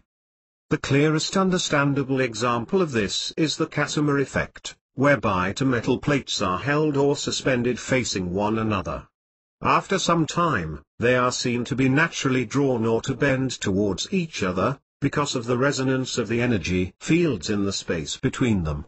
Science is beginning to teach us that all matter, visible or invisible, appears to own or attract fields of energy. At some point in the study of the atomic and subatomic levels, objective consciousness goes out the window to some extent. Developing the science of quantum physics alongside the potential of consciousness can only lead mankind into a bright new age of discovery, entering the area of spiritual science, whereby we may discover that above all measurable energies and fields there exists a oneness, where all existence may be seen to be unified. The neutral theory of evolution, as theorized by Mota Kimura in 1968, explains that the great majority of evolutionary changes are not caused by Darwin's law of natural selection, but by the random drift of selectively neutral mutants. Awareness shows us that this drift is selected by the weight of perception, the accumulated movement of consciousness. We may see from this example that we are choosing what we become. By choosing self we remain fractionate, dysfunctional and ill, but via the awareness of one, we are becoming whole, consciously evolving. So do we choose to be ill? Yes. We can choose to be ill. We may have chosen to become ill before the illness manifested itself in our bodies. If we began the process, then we can provide the solution to the problem. For if we can make ourselves ill, we can make ourselves well. You see the spelling of ill? The letters it contains. The spelling of well and the letters it contains. When we sense the awareness of one, we do not choose illness, but we may become aware that suffering serves as a catalyst for arriving at a greater awareness by causing us to study ourselves, by helping us to improve upon what we discover. It is the self that allows illness, the mind causing the body to react. However, the benefit of illness in the process of evolution is undeniable, for we can only evolve by experiencing the negative and positive, exposing ourselves to the choices in order to seek the preferred route of existence, to learn what works and what fails. We already have an awareness of all of this, yet we need to recall it. There are even those amongst us who seek illness or disability in order to enable them to share the awareness of one with us all, and these are among the most humble. For everyone and everything has its place, for this is the whole. There also exists a school of thought that says that reincarnation and inherited illness are interlinked. But we may see that the awareness of reincarnation exists to provide us with examples of how we are all reflections of one another, that the appearance and action of a handicapped or disabled person is most often misunderstood by those who are fractionate themselves. Do not be misled by apparent differences, for they only serve to distract you from the reality of spirit. Everything has its place. Each aspect of our being seeks to raise consciousness, for this is the key to evolution. There are those of us who are unaware of this. There are those of us who are aware of this, who seek to hold on to the powerful feeling. There are those of us who are aware of this and seek to share it in order to evolve the whole. Consciousness in metaphysics is one example. Channels, healers, psychics and mediums use the evolutionary tools of consciousness. Nothing has all the answers, except when it is the whole. We can only seek the whole when we are unified. Each process of awareness requires tools and skills to evolve towards our potential, which is that of becoming one. For instance, if we are what we call psychic, we can raise the consciousness of another person by providing information about them that is helpful and positive, which can be interpreted as incredible and amazing. If we are what we term a spiritual medium, then we can evoke the consciousness or spirit of a person that has passed on, to enable a message of help and positivism or a message of love to be delivered to the surviving relatives, which in turn relieves their suffering and raises their consciousness.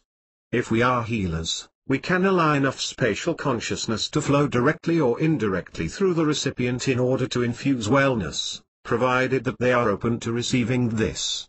If we are channels, then we can absorb information from consciousness that could be beneficial to those already aware that they are searching.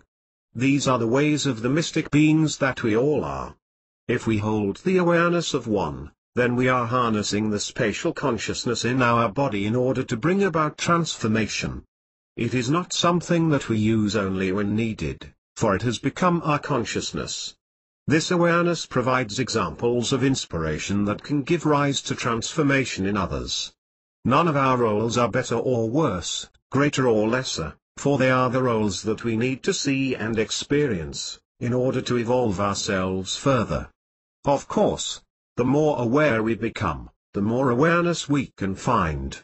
We can watch a film, read a book, sing a song, share a joke, look at the incredible array of stars in the night sky, we can look at each other, or simply contemplate a stone.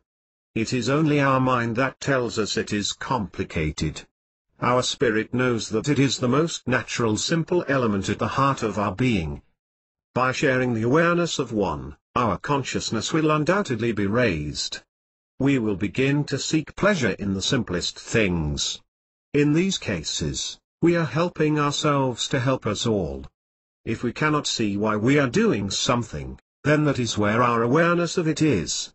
If we know why we are doing something, then we know that we can achieve the intended result. We also know that we can stumble and fall along the path, yet if we get up and try again, we will return to the possibility of what we set out to achieve. We continue throughout time to lead our existence and learn the lessons of the past, evolving, transforming mind and matter into reality, learning how to evolve, remembering our past experiences to keep ourselves aware of the underlying truths of our existence. And here we are today on the threshold of such a rare experience that we cannot but help to feel the butterflies in our stomach. How much better are today's computers than the first computers? They have evolved. We have evolved them. The same applies to cars, houses, airplanes, telephones, yet we are seeking that which we cannot find in the world of matter because it is not a material reality, but a spiritual reality. We are inspired, enthused by consciousness, the vibrating wave of potential. When we all have what we all need, then we will want for nothing. But what do we all need? That depends on the alignment of our consciousness. What does an explorer truly seek? What does an artist seek to paint? If our alignment of consciousness centers on self, then we require material substance that provides the appearance of having succeeded to ourself and others, giving the impression of having accumulated more than them. We may allow our minds to tell us we need this accumulation, or that we deserve it, and that is true for us at that stage, but it is not in itself an answer. One tool of the awareness is to imagine that everything you own is no longer yours, then to ask yourself what is left. If you own nothing, then nothing owns you, and you may begin to realize what you actually have that is of significant lasting value. If we hold the awareness of one, then we seek to unite under one consciousness, one world, one universe, one truth. We may feel that this is beyond our grasp at this time, but we know it is not. Every second of every day we are evolving. Some of us may be still, some of us may be busy, but we are all undergoing conscious change at some level. The weight of perception in the world is building, approaching a time when the movement of the interconnected cogs in the clock of awareness cause the bell of conscious evolution to chime, marking the hour of transformation. We are not alone, we never were. We will have all the help and assistance that we require to take this leap of faith. For would we not give ourselves as many chances as possible to shift and adapt in order to survive? We are not alone. Consciousness is a medium that can connect all parts to a whole, a oneness. To think we are the most superior form is ignorance. And this ignorance proves to us that we have not yet found our own form of clarity, the expression of our higher selves. We are surrounded by many forms, some of which we may not see, but only hear or feel. This is because each area or part of our mind-body-spirit being has the capability to receive the awareness of different frequencies as a way to constitute reality. Even our left ear receives information at a different frequency than our right ear, and it is the resulting blend of the two that provides us with what we perceive as sound. Even the sound you hear is but a part truth, a blend of separate realities providing a uniform impression of wholeness. When the awareness of one is firmly held in our consciousness, then we become aware that what we perceive as living reality is that to which we are attuned through our understanding. If we can comprehend the existence of any form of matter, then we can accept its reality. If we allow ourselves to comprehend the life that we cannot see, our awareness will shift so that we can experience it. We might be able to see or sense the etheric energy around the body, part of what we now commonly call an aura, to see the microscopic beings that fill our air. We might be able to see or sense so much or so little, but we will perceive what we need to receive to enable our evolution to continue.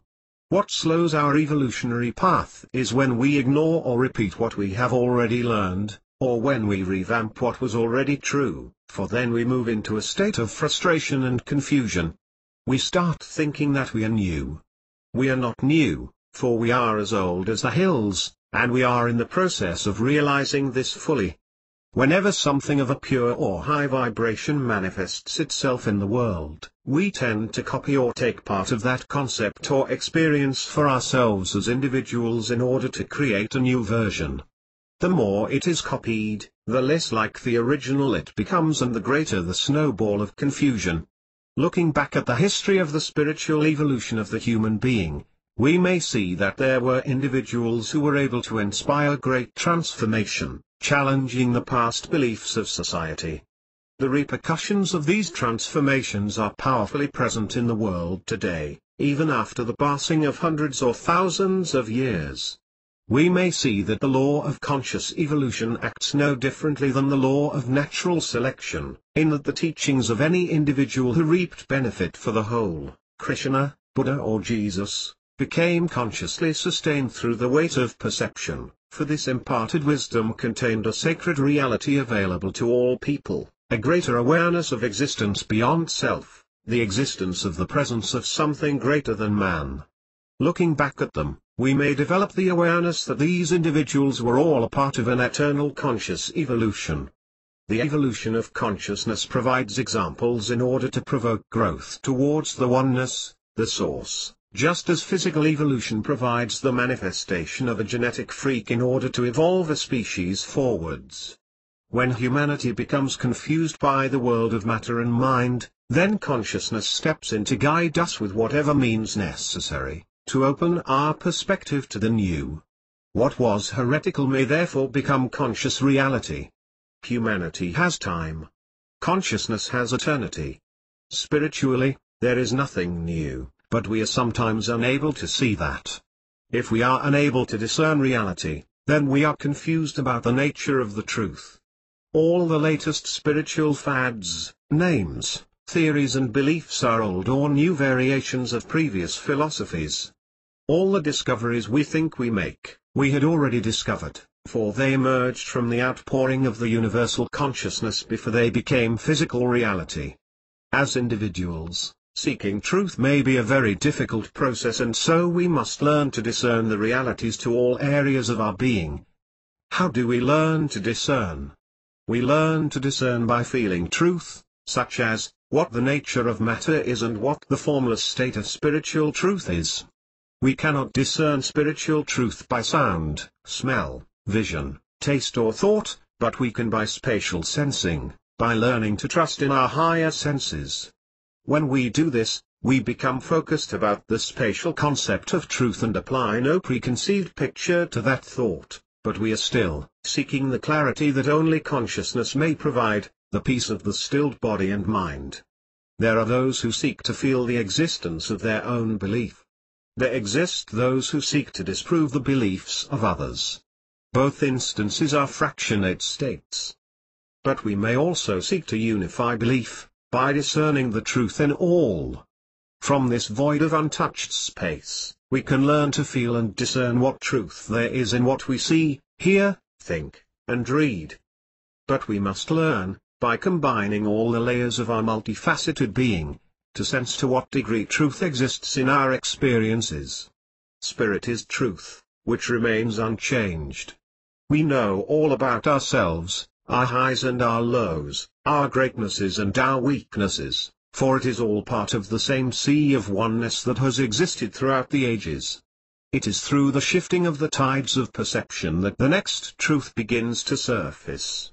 Sporadically washed up on the shore of reality, moved betwixt the sands of time, the flotsam and jetsam of consciousness gather, witness to the existence of all that is contained within the single ocean of the oneness called life. The pressure is building. We are experiencing more and more diverse reactions on all levels of existence in the world today. We can choose to look the other way, denying the existence of the problem, or we can cut straight to the core. When you live in and so condone the fractionate state, be that individually, as a select group, or as a collection of favored countries, you are excluding others. Why are you excluding others? If something is right, it must be right for us all, or it will be wrong for some, and therefore indicative of the fractionate state. Truth, and our discernment of it, is an evolutionary process for the whole. Examples of higher consciousness have come and gone and will continue to do so, because they carry that message or underlying truth at the heart of all existence, that we are all one, that you and me are a spiritual we. It takes time, but the awareness of consciousness gives us the opportunity to have access to the entirety of our being, the source that we came from, the all that we are, and the return to oneness that is to come. Trusting in our true selves, we know that we will receive all we need to in order to succeed. For all we really need to guide us is truth, and that is what spirit is, the truth in us. But what of those who aren't interested in truth? We do not worry that some of us do not realize or seek a truth at this time, for that is a necessary process in order to reveal that very state to ourselves. Those who are not interested in truth are not interested in life outside of themselves at this point in their evolution. If we seek to develop a sense of truth, then we become aware that we are part of the weight of perception, a possibility of change. When we constantly seek to ignore the truths confronted by our senses, at some point, the law of cause and effect will show us the way to proceed. When we constantly seek truth, we begin to recognize more what it feels like, because our focus is on it. We become our focus. What is our focus? Our focus is our ideal, or that aspiration we carry in our hearts and heads. The focus gives rise to the energy that provides the answer. That is why focus is so important to us, as it defines our reason for being who we are at this time. When we understand that we are all one, then our focus is to hold the awareness of one, so that we can transform ourselves, fulfilling our evolutionary purpose. We no longer hold the desire to define or be defined. We become aware that position and praise are as fleeting as matter, that perception of spirit and truth is paramount in how we begin to transform ourselves. Spirit and truth cannot be corrupted, or sold, or altered. They are the infinite spatial qualities that we can all share. Chapter 7, Spatial Qualities and Their Use.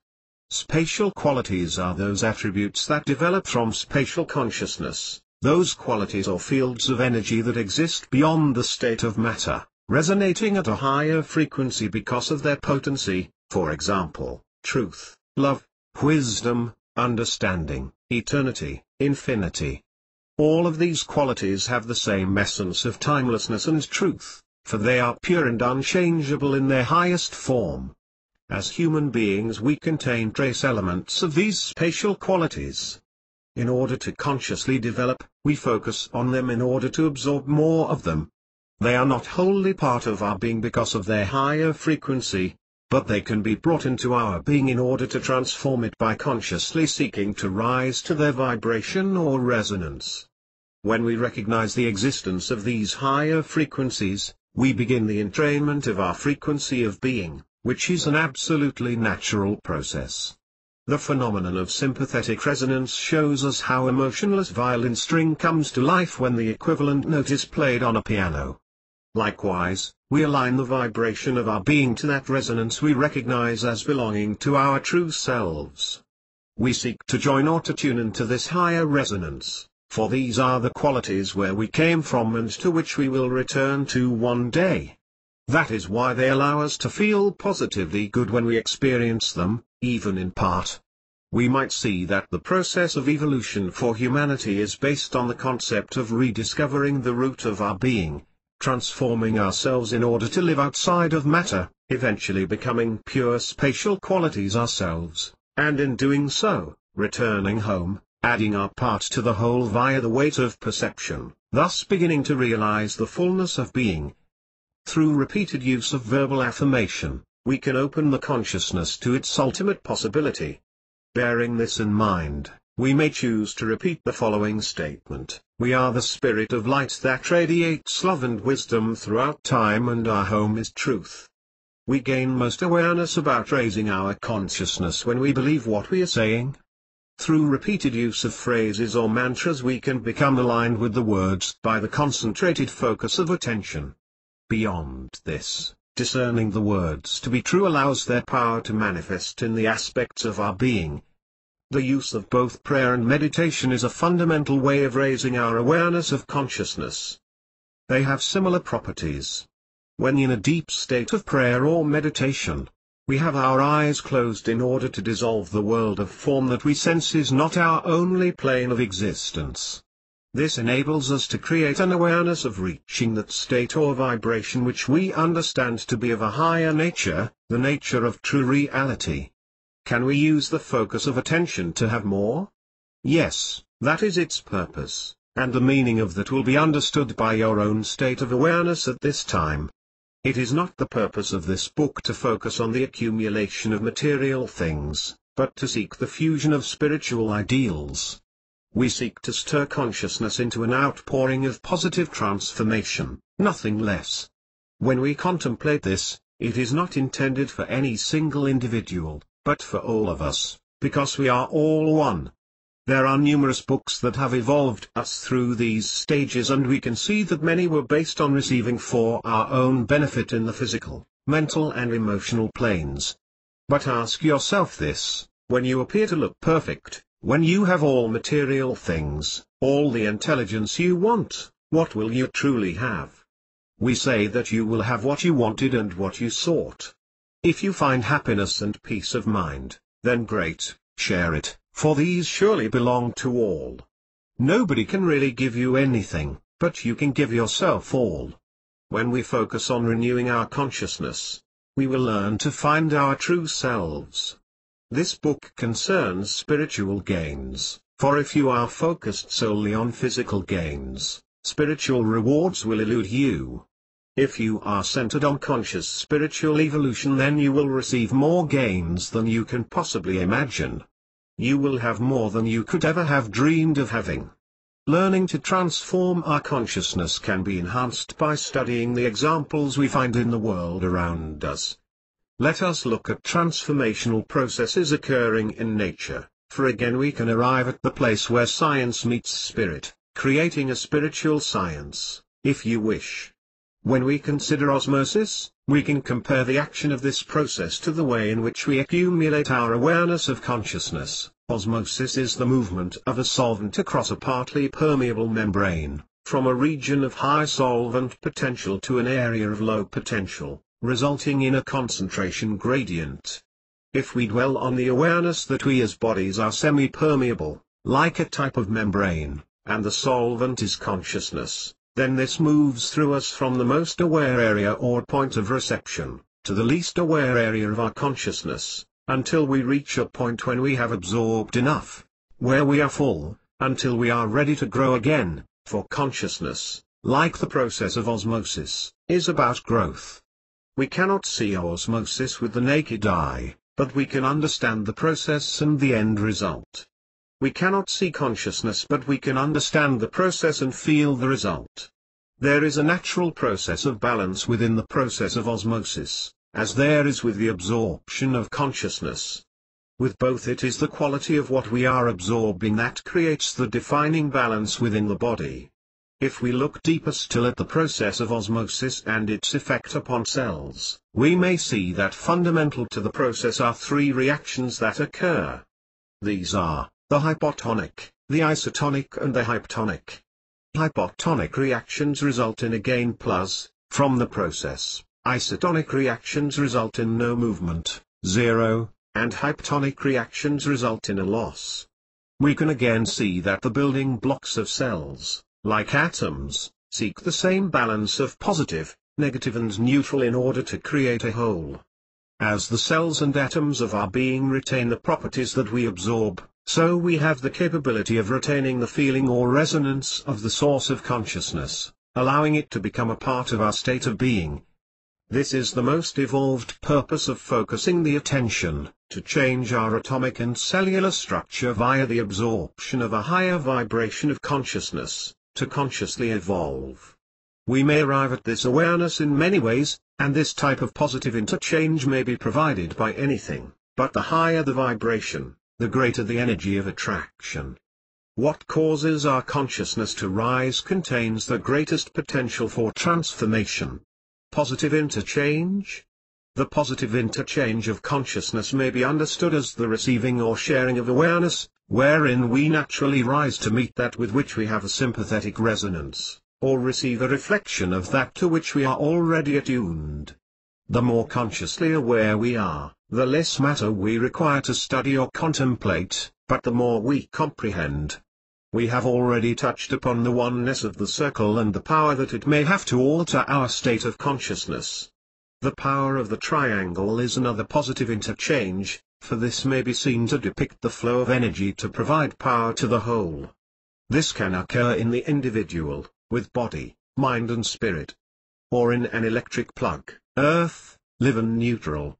Or manifestation in the universe, from source to the point of delivery to the whole. Once the process has started, it is aware of its function, intention and goal, and so only requires time to become reality. We can feel the uplifting movement of energy when we enter a place of beauty and calm, or in the message we intuit when we look deeply into a work of art, or even from the beautiful simplicity of a child's drawing. The creative arts, competitive sport, faith, the bird in the tree, the bee collecting pollen, these all provide potential for exchanges of consciousness. We will find it wherever we need to find it. Human beings do not always share the same experience of how and when we recognize it, nevertheless, we all may find it if we allow ourselves the possibility. The many varied forms of the positive interchange of higher consciousness include the simplest of experiences such as laughter or the joy expressed in the recognition of a connection between friends. It is something we can all experience when we share an association that brings us out of ourselves, freeing us from the insular protective shell of the self. That which lifts us up from ourself is the connection to a higher plane of consciousness. This exchange is what inspires us to evolve, for it provides us with great expectations for the future. It is the connection we feel when we love one another, the heart or center of all of our hopes and dreams. This is the process of positive interchange, the way of approaching our potential, the experience of spatial attributes at our current level of understanding. Positive interchange allows for the positive flow of consciousness to move toward us, providing awareness that there is something far greater than self, something whole and complete, which we seek to realize. When we look beyond the spatial qualities for their source, we can see that the source of all truth, all love, all wisdom, eternal life, is the formless void, the God of our understanding. Chapter 8, God of our understanding. The God of our understanding refers to our own comprehension of the divine sacred. The existence of an all-encompassing unified reality continuing beyond the world of matter, surpassing both the limits of time and the confines of space. It does in no way apply to a single religion, but to all religions, all beliefs. It is not important what we call God, but that we call. George Harrison said. Keeping an open mind to the truth in all religions allows us to perceive that each era and system provides insights into an underlying, evolving reality. Defining a particular realization of God in the world of matter directly limits the understanding that we may potentially develop. On reading the name God, we may immediately create a mental image of a separate being or of a divinity of a certain gender. But instead let us contemplate the spatial qualities of the God of our understanding. Before the arrival of shape and form, before all time and space began, there was being, and from this being sprang forth all planes of perceived reality. So in remembering God we recognize the universal reality, the ever-living, ever-loving reality that was, is and always will remain the source of all being. This is the God of our understanding. With no needs or wants and no requirement of retribution, God is a naturally evolving universal presence at the heart of everything in existence. We will understand all this in alignment with our spiritual awareness. The more we focus our attention on seeking to discover the nature of God, the more it will be realized in our lives. When we align our consciousness to the spatial qualities of the God of our understanding, we begin to deepen our awareness. By allowing the God of our understanding to become the focus of our attention, an impression of the divine will be revealed to us. Through the awareness of one, we may realize that everything is interconnected and be able to hold a higher state of consciousness in order to contemplate the matter further. In this way, we may see the truth of what we seek to understand. So we may see God. We may see God or not according to our needs and our awareness, but we can all be aware of Him, for we are all a part of the same oneness. This seeing is related to how conscious we are, how much spatial consciousness we absorb, and how much of this becomes the focus of our attention. Some of us at this point may seek for the proof of the awareness of God, and others may reply, "Consider the love you have for your children, you know it is true and absolute, and though it is not visible or tangible, it cannot be denied, for it is truth." We are in the time of truth, a time when humanity must look itself in the mirror and reply honestly. Him, why not her? This is metaphorically speaking, for it is not a question of gender, although everything contains a balance of gender. Only by blending the male and female energies together can we grasp the whole reality of gender, providing ourselves with the unified neutrality of truth as shown in the simple sum plus equals 0. We return to the spiritual science that reveals to us that any whole is made up of these three parts. If we equate this with our awareness of the gender of the God of our understanding, then we can see that the all-being of God must be composed of a collection of both feminine and masculine energies in equal, unlimited amounts, thereby creating a neutral, zero, balance. For the accumulation of true spiritual qualities is not limited by gender, and yet the whole cannot be reached without the participating role of each part. So God is all gender, for it is all. What is interesting is what gender the many different descriptions of God provide to our consciousness, and that throughout history we found it necessary to define divinity as being gender-related.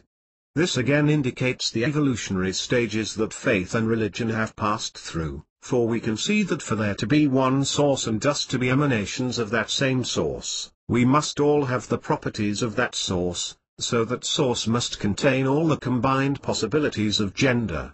So we may be a blending of male and female energies in terms of bodies, minds and spirits, each having subtle energy differences which combine to reveal the individual being.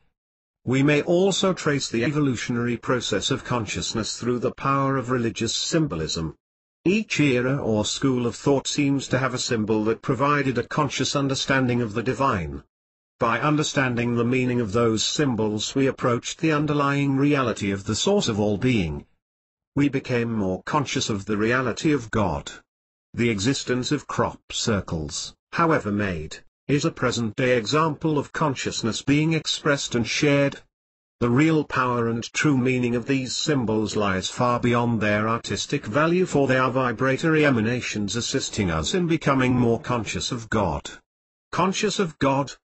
At some point in our awareness, becoming conscious of God or God conscious is what the process of an evolving spiritual life is about, evolving to involve ourselves with the mind of God. Everything is conscious, the sky, the tree, the bird, the worm. They are less conscious than the human being. They have little or no choice, but nevertheless they are conscious of God to a degree, for they are part of that source. To be conscious has a wide variety of meanings. In one sense it can equate to just being, in another sense it can mean having an awareness of our surroundings. It can also mean having the awareness to study oneself. This is the blessed opportunity that humanity has, to study itself and aspire to evolve. We know that we do not have to be aware of something for its properties to be within us. Although of course those properties are there and remain there until they are rediscovered, when we are awakened to their existence. So when we seek to become more conscious, we do so in order to evolve our being to the state of becoming one within the mind of God. One within the 1001st of God. By being at one within the mind of God, we may see that manifestation is transformation. We may arrive at the understanding that we are sharing the consciousness of God, that love thy neighbor as thyself was a great necessity and indeed the only possibility. That getting to know or sharing our true selves was the purpose of creation. When we talk of being, this is what real being is, being in the mind of God where growth and consciousness are one. The awareness of one is a powerful transformational tool that helps us to realize that all men really were created equal, because in the truest sense anything else would be an absolute impossibility. The world of form is vibrations that we grow through in order to allow our own expression. Seek and you shall find. By seeking ourself we find our true selves. To be at one has no greater meaning than to be one with all existence. To be aware that we are all one is refreshing to our spirit and something that we have earned. We have all earned all these things. We have earned the opportunity, the possibility and the right to be true to ourselves when we say we are all one. We have seen our failures, our successes. Evolution can only occur in relation to experiencing these poles of failure and success. Being at one within the mind of God allows us to see that the universe is living mind, an expanding thought in the process of evolution. When we are ready, we will pull back, withdraw, and one chapter will be closed. And another one will begin, for that is the nature of infinity. This is the time when we stop and think. That requires us to withdraw from the mind of God or to reassess our state of being. Likewise, involution will be the time when the mind of God stops and thinks about how it arrived where it is and takes another breath. We need to share with ourselves to evolve to our highest potential, to find peace in doing so and trigger the connection in the universal mind that we are satisfied, that our evolution is in the process of fulfillment. On that day, everything will be without shape or form. Matter, as we understand it, will cease to exist. Harmony will be a sound that reverberates throughout a timeless, formless void, and we will truly understand. For the process of sharing experiences is what we require in order to remember the whole story. Evolution is all about memory. We cannot forget those who had given so much. We are one with them, they are with us, they came from us and came back to us. Don't seek to understand what you cannot understand. Seek yourself. For in finding your true self, you will find the answer to any question, the key to any mystery, the reason for being. So seek the mind of God, for that is where all reside. If we can see God, then what does he look like? The mind of God encapsulates everything, the manifested and the unmanifested all rolled into one. The dream and the reality, all one. The body and the spirit, all one.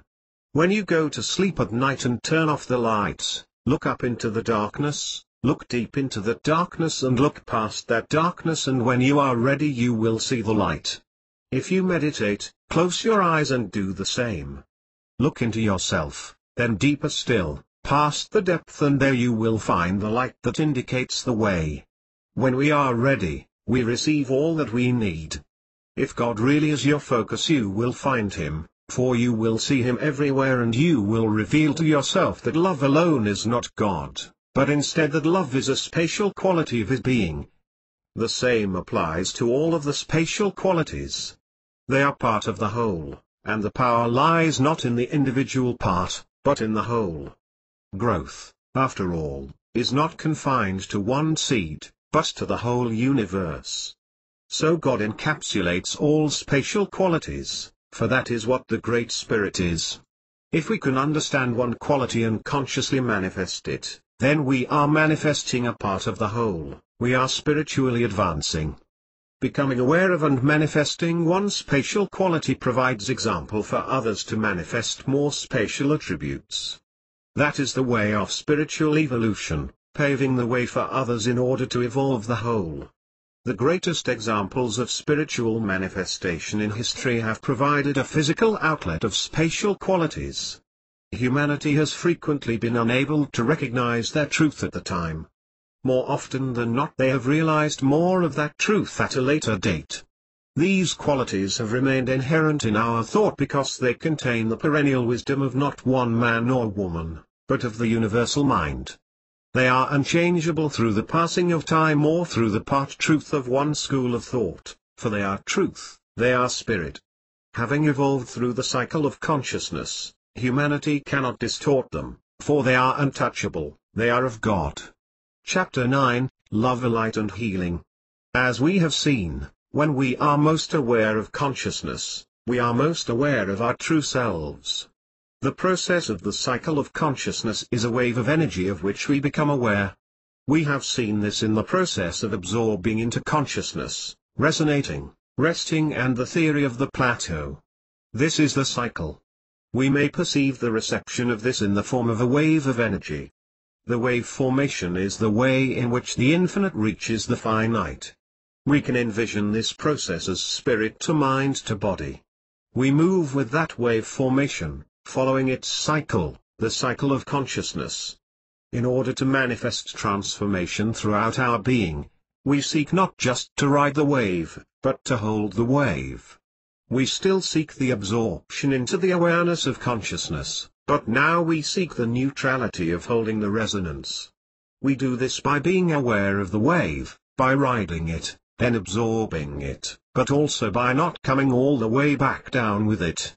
We seek to consciously hold our position in the wave, for by doing so we transform the way in which we accumulate more consciousness.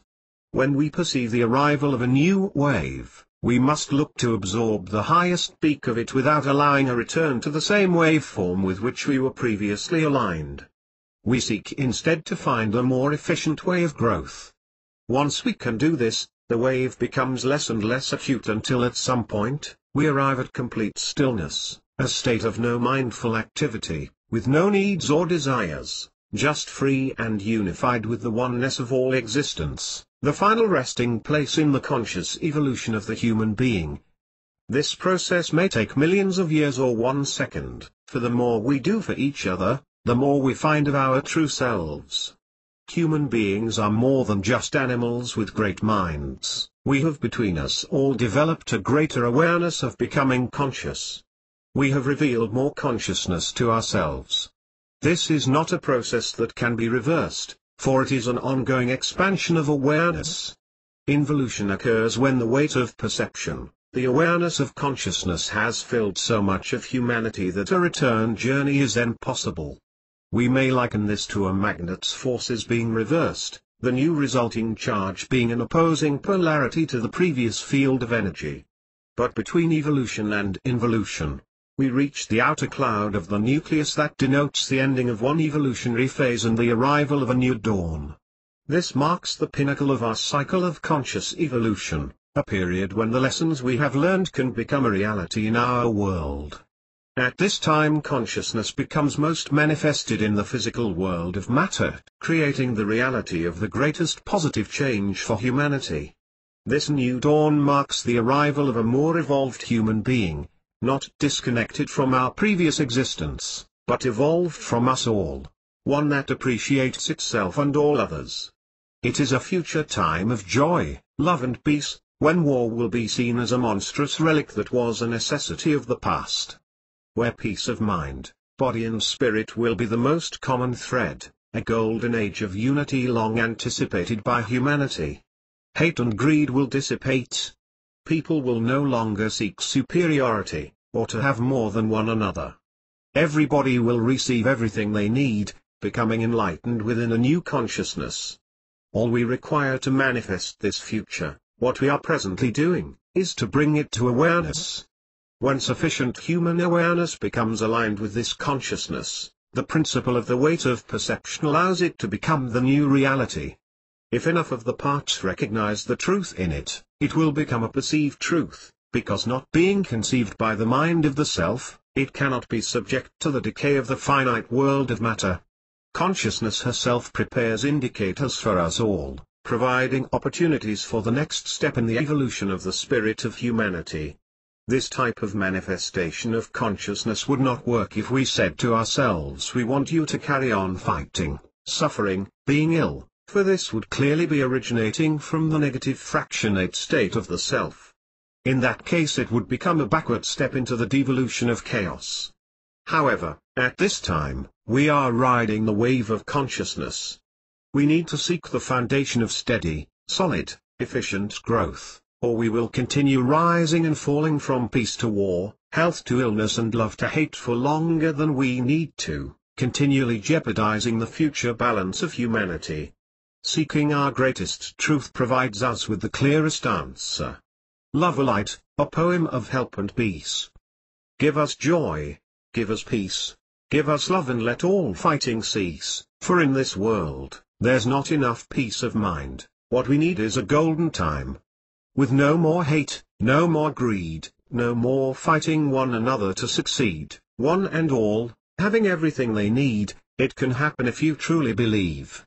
Let the love light shine around the world, and we will be living in heaven on earth. Let the love light shine around the world. Just think what could be if it happened. No more lose, no more gain, having everybody equal on one plane. No more ill, for we can do away with pain when true love, peace and harmony reign. Let the love light shine around the world, and we will be living in heaven on earth.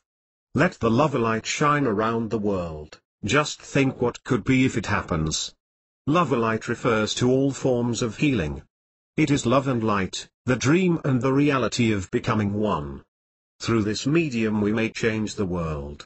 When we are aware of it, we must share it. We cannot hide the light. By truly utilizing this tool we adhere to the practice of becoming one and see the truth in the statement that we are all one. No longer confined and restricted by the self that needs to be seen to be doing, we become true being. We have not only found our outer and inner purpose, but also our nucleus, the reason behind the action, which is our purpose, for our purpose is one. Can we know more about healing? Healing is something that we may practice according to our awareness and understanding. This may entail a thought, a prayer, working in hospital saving lives, or it may encapsulate empathy or love. It is our individual awareness of oneness that allows us to express our connection to all. Developing love light is a way of healing. We do not need to spend a fortune in order to have some impressive certificates, because God doesn't do certificates. We might need to become sufficiently responsible and aware in order to heal, but we can all do it. True healing needs no name.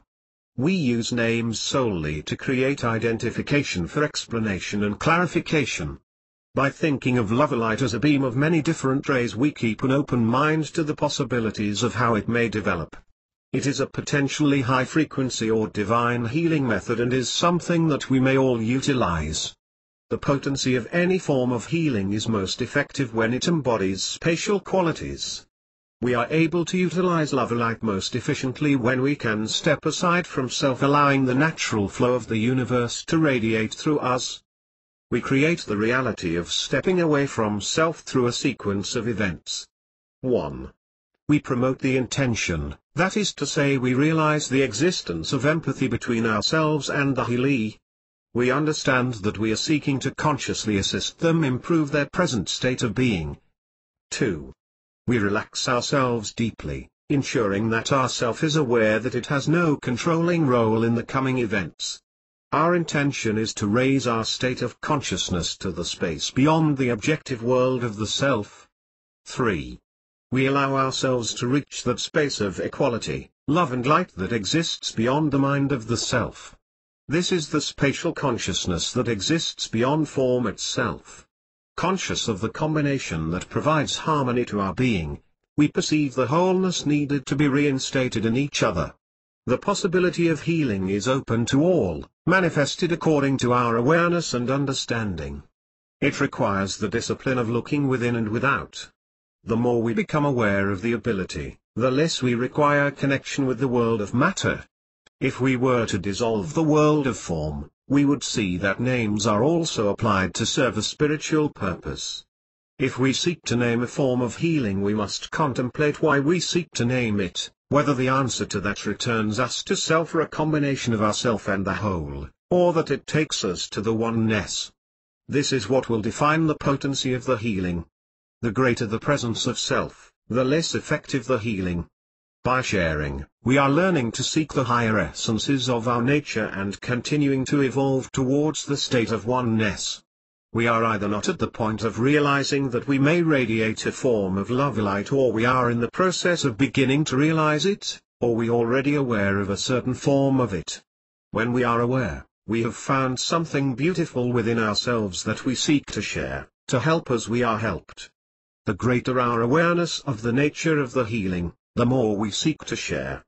We know the body, the power of the mind, now we seek the spiritual truth behind the form. At some point in our evolution we will manifest love light of some kind. The greater awareness we absorb, the less we seek alignment to form, and the greater alignment to spatial qualities occurs within our consciousness. We cannot define the exact nature of love light, that would provide limitations for the mind, other than to say that it will be the definition of healing with which we are happy, able to accept, and which corresponds to our current vibration. We can study this further when revealing to ourselves that love light encompasses all techniques of healing. Let us suppose we contemplate a named form of healing which by nature is a form of love light, seeking to realize its evolved reality. Does this form have a name? Do you need a certificate to practice it? Can you teach it to others? Why would you teach it to others? Does that form of love light have a copyright or trademark? Who owns the trademark? Is it a new system or method? What training does it require to qualify in the practice of it? How much does it cost? What happens to the money? Who developed it and why? What is different about this form of healing? What does it teach about self-knowledge? What awareness does it provide that we are all one? Can you potentially live in that consciousness? If not, why not? Do practitioners charge for it? How much? Why? Is that forming the latest thing? Can it be made better? Does it transform as well as heal? Do we need it regularly? How often? Why? Can it change our lives? Can we practice it on ourselves? If not, then why not? Does it require the awareness of spatial ability? What spatial qualities does it evoke? Looking at the answers to these and other associated questions, we can reach an awareness of the state of the evolution in both the healer and the healing method.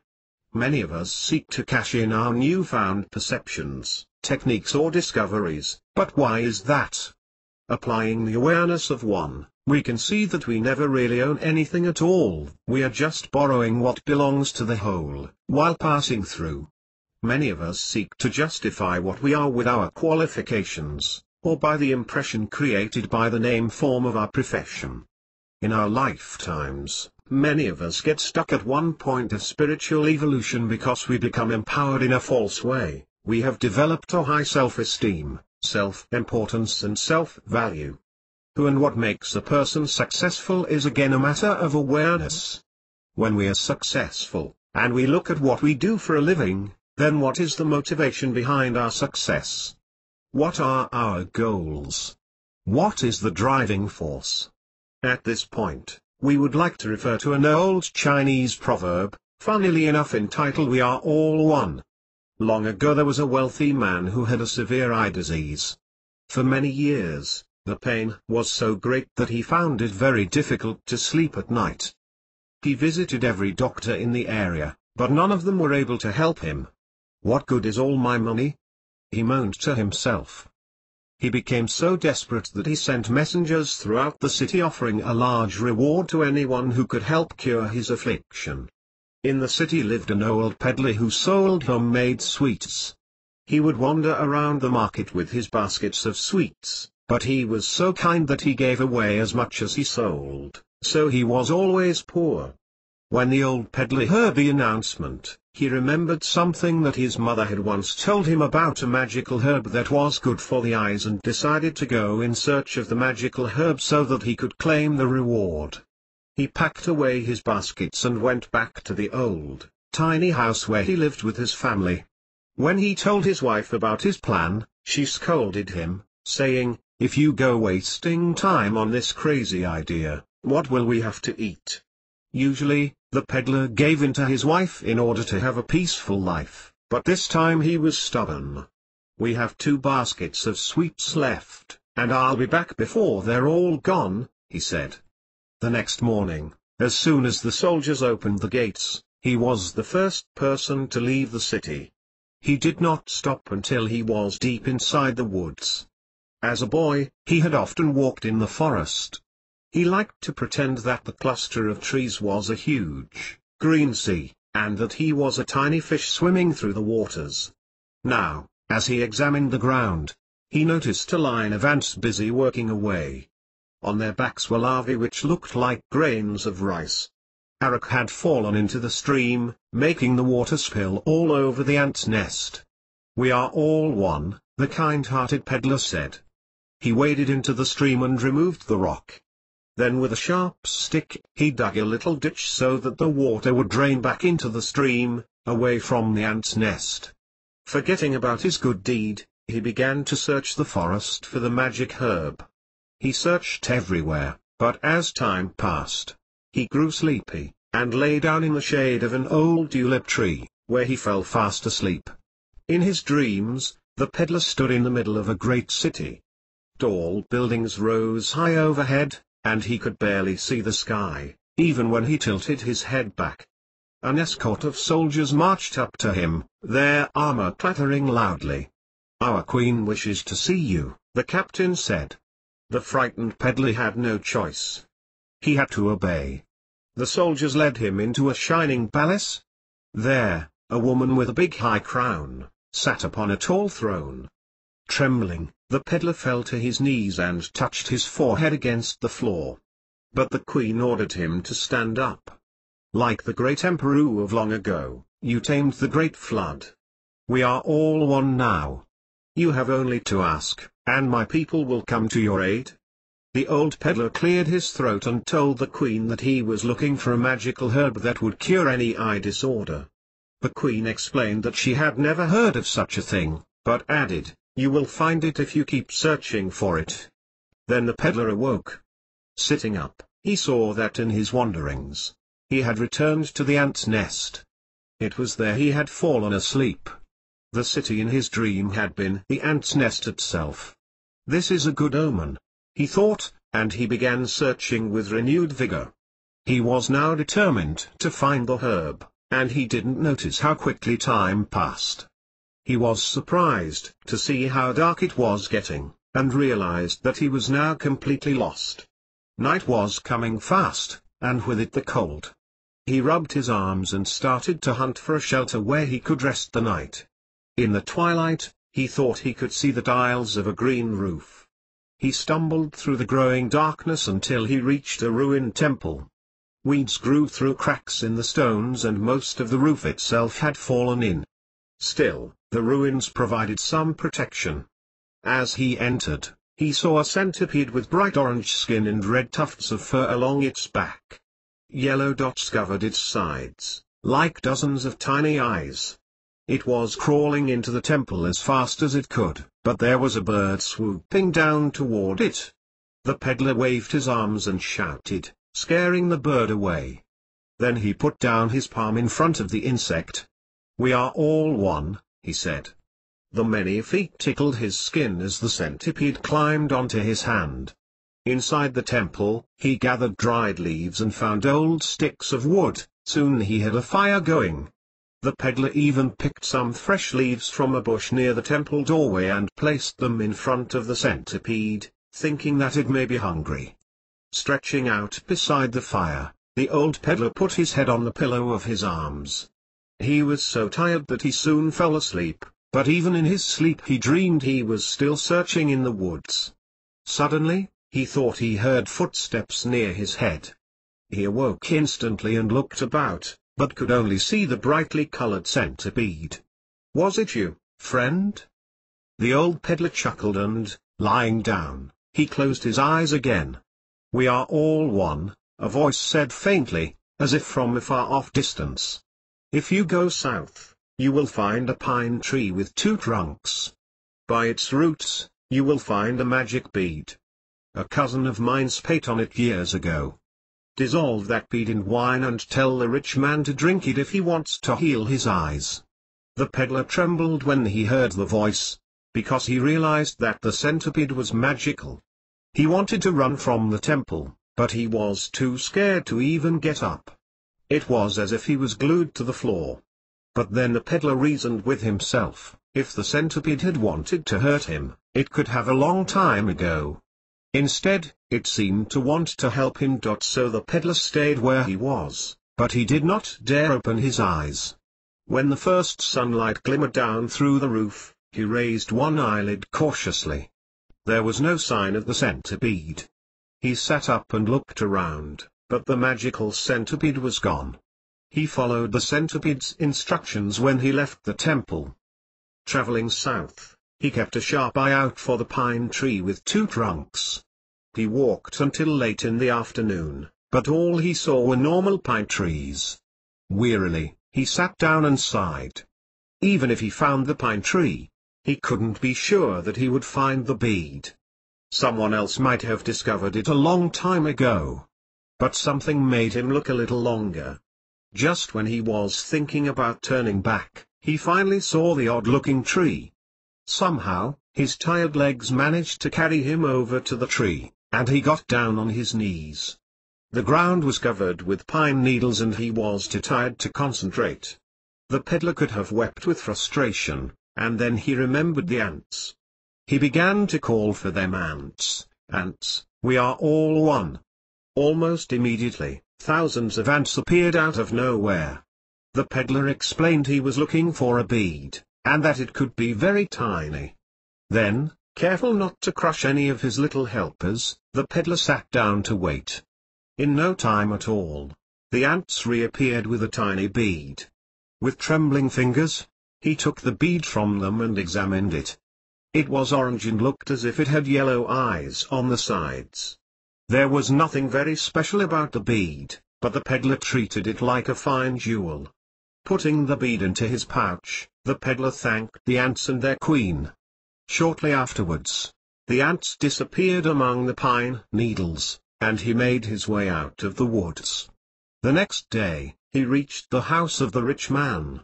But he looked so poor and ragged that the gatekeeper laughed at him.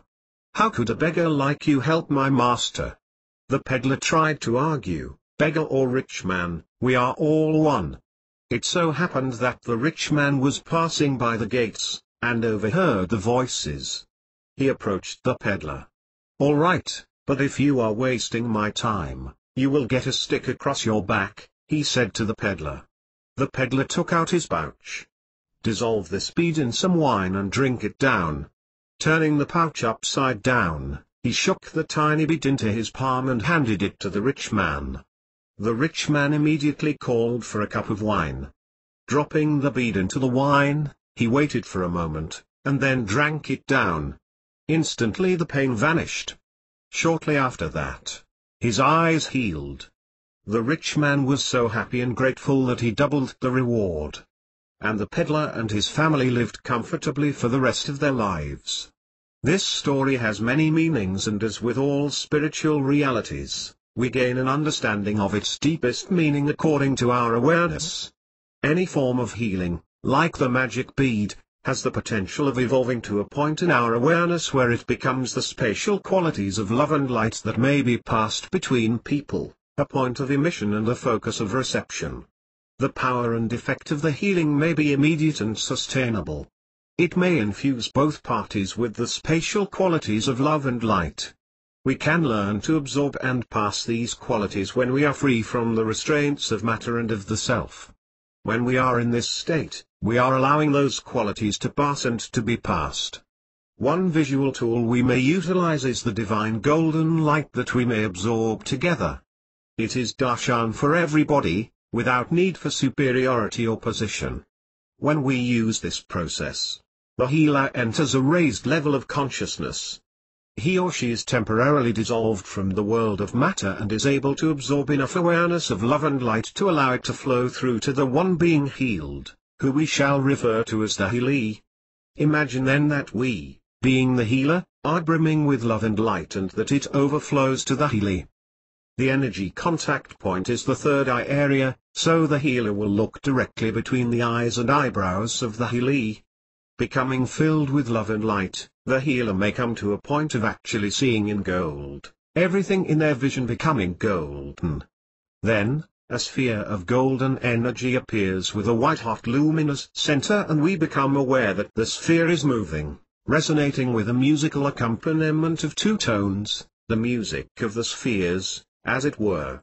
This sphere may be between the healer and the healee at around head height. We must hold that awareness for as long as it is comfortable for both parties. The healer may not see the sphere, or see gold, but the resonation of energy in the room will be of a high potency due to the vibrational presence of the spatial qualities. Effects and results may include loss of awareness of time during the healing, the feeling of a true and profound spiritual experience, a sense of well-being, overwhelming feelings of peace and love.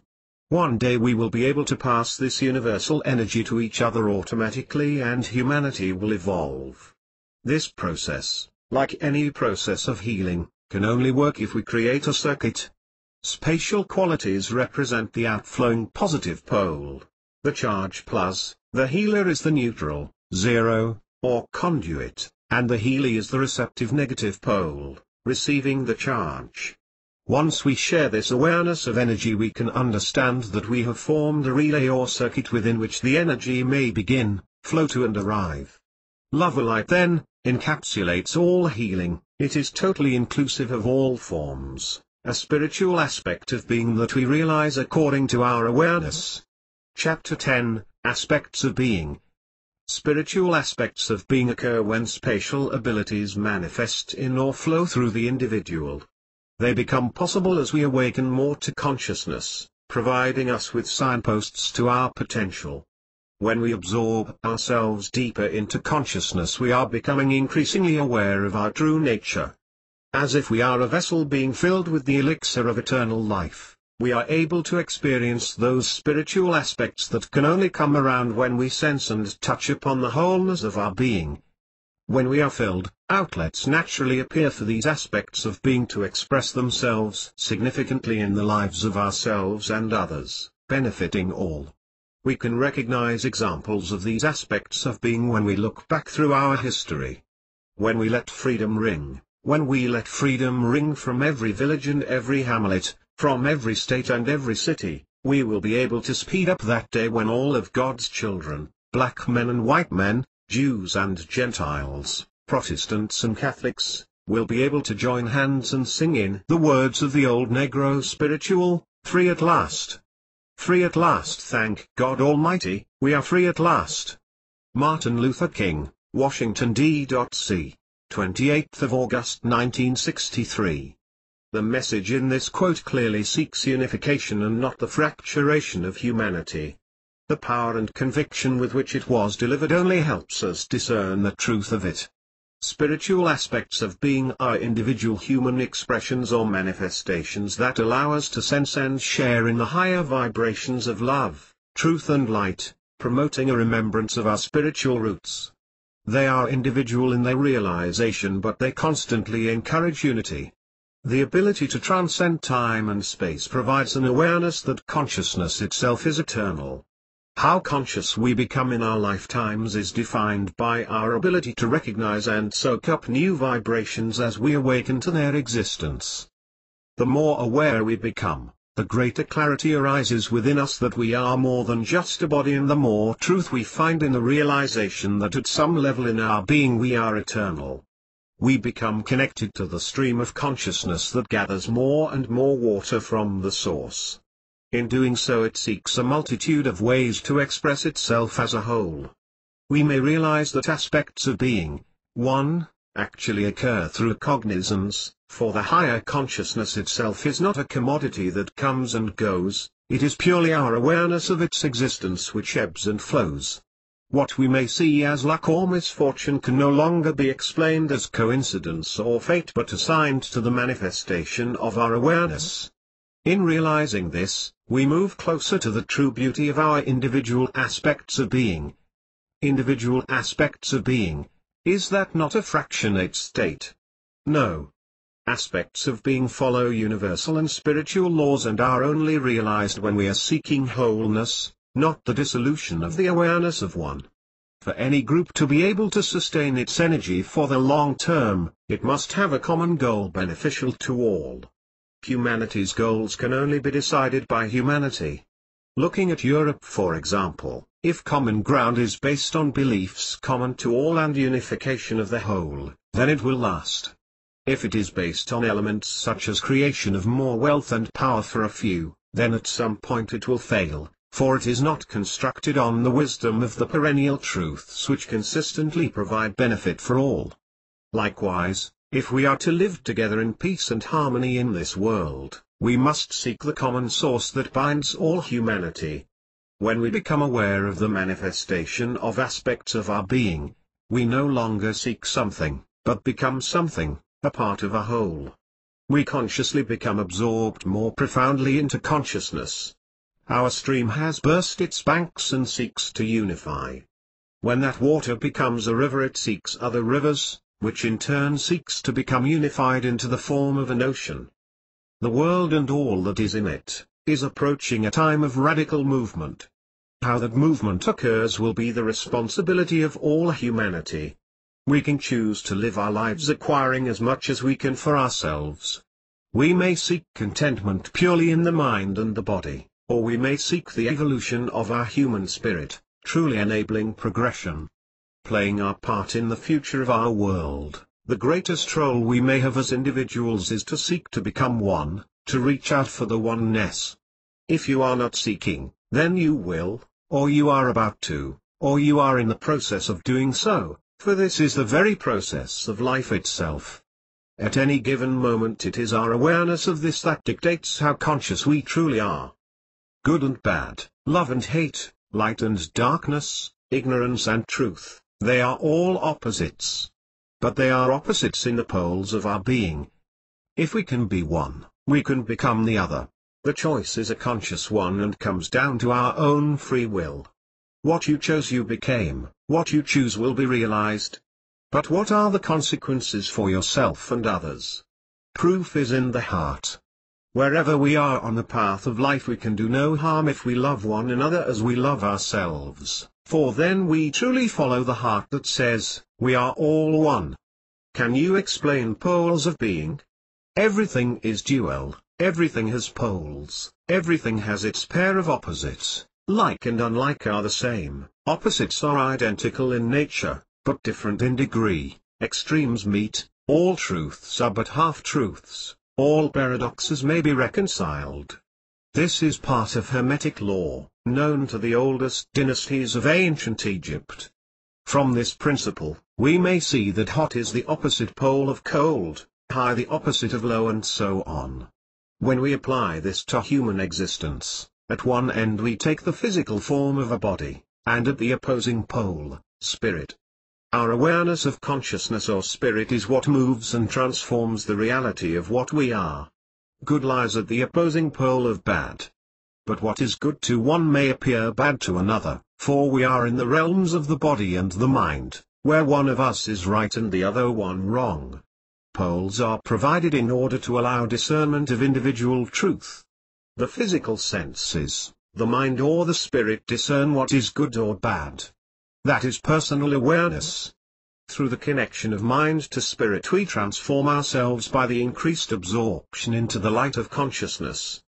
As our focus opens, our atoms move and change, manifesting in a transmutation of old characteristics and personality. No longer having the same interests, the same friends, the same perception, yet somehow knowing that we are all the time approaching truth, sensing the path, are all proof that we are in a constant state of change and growth.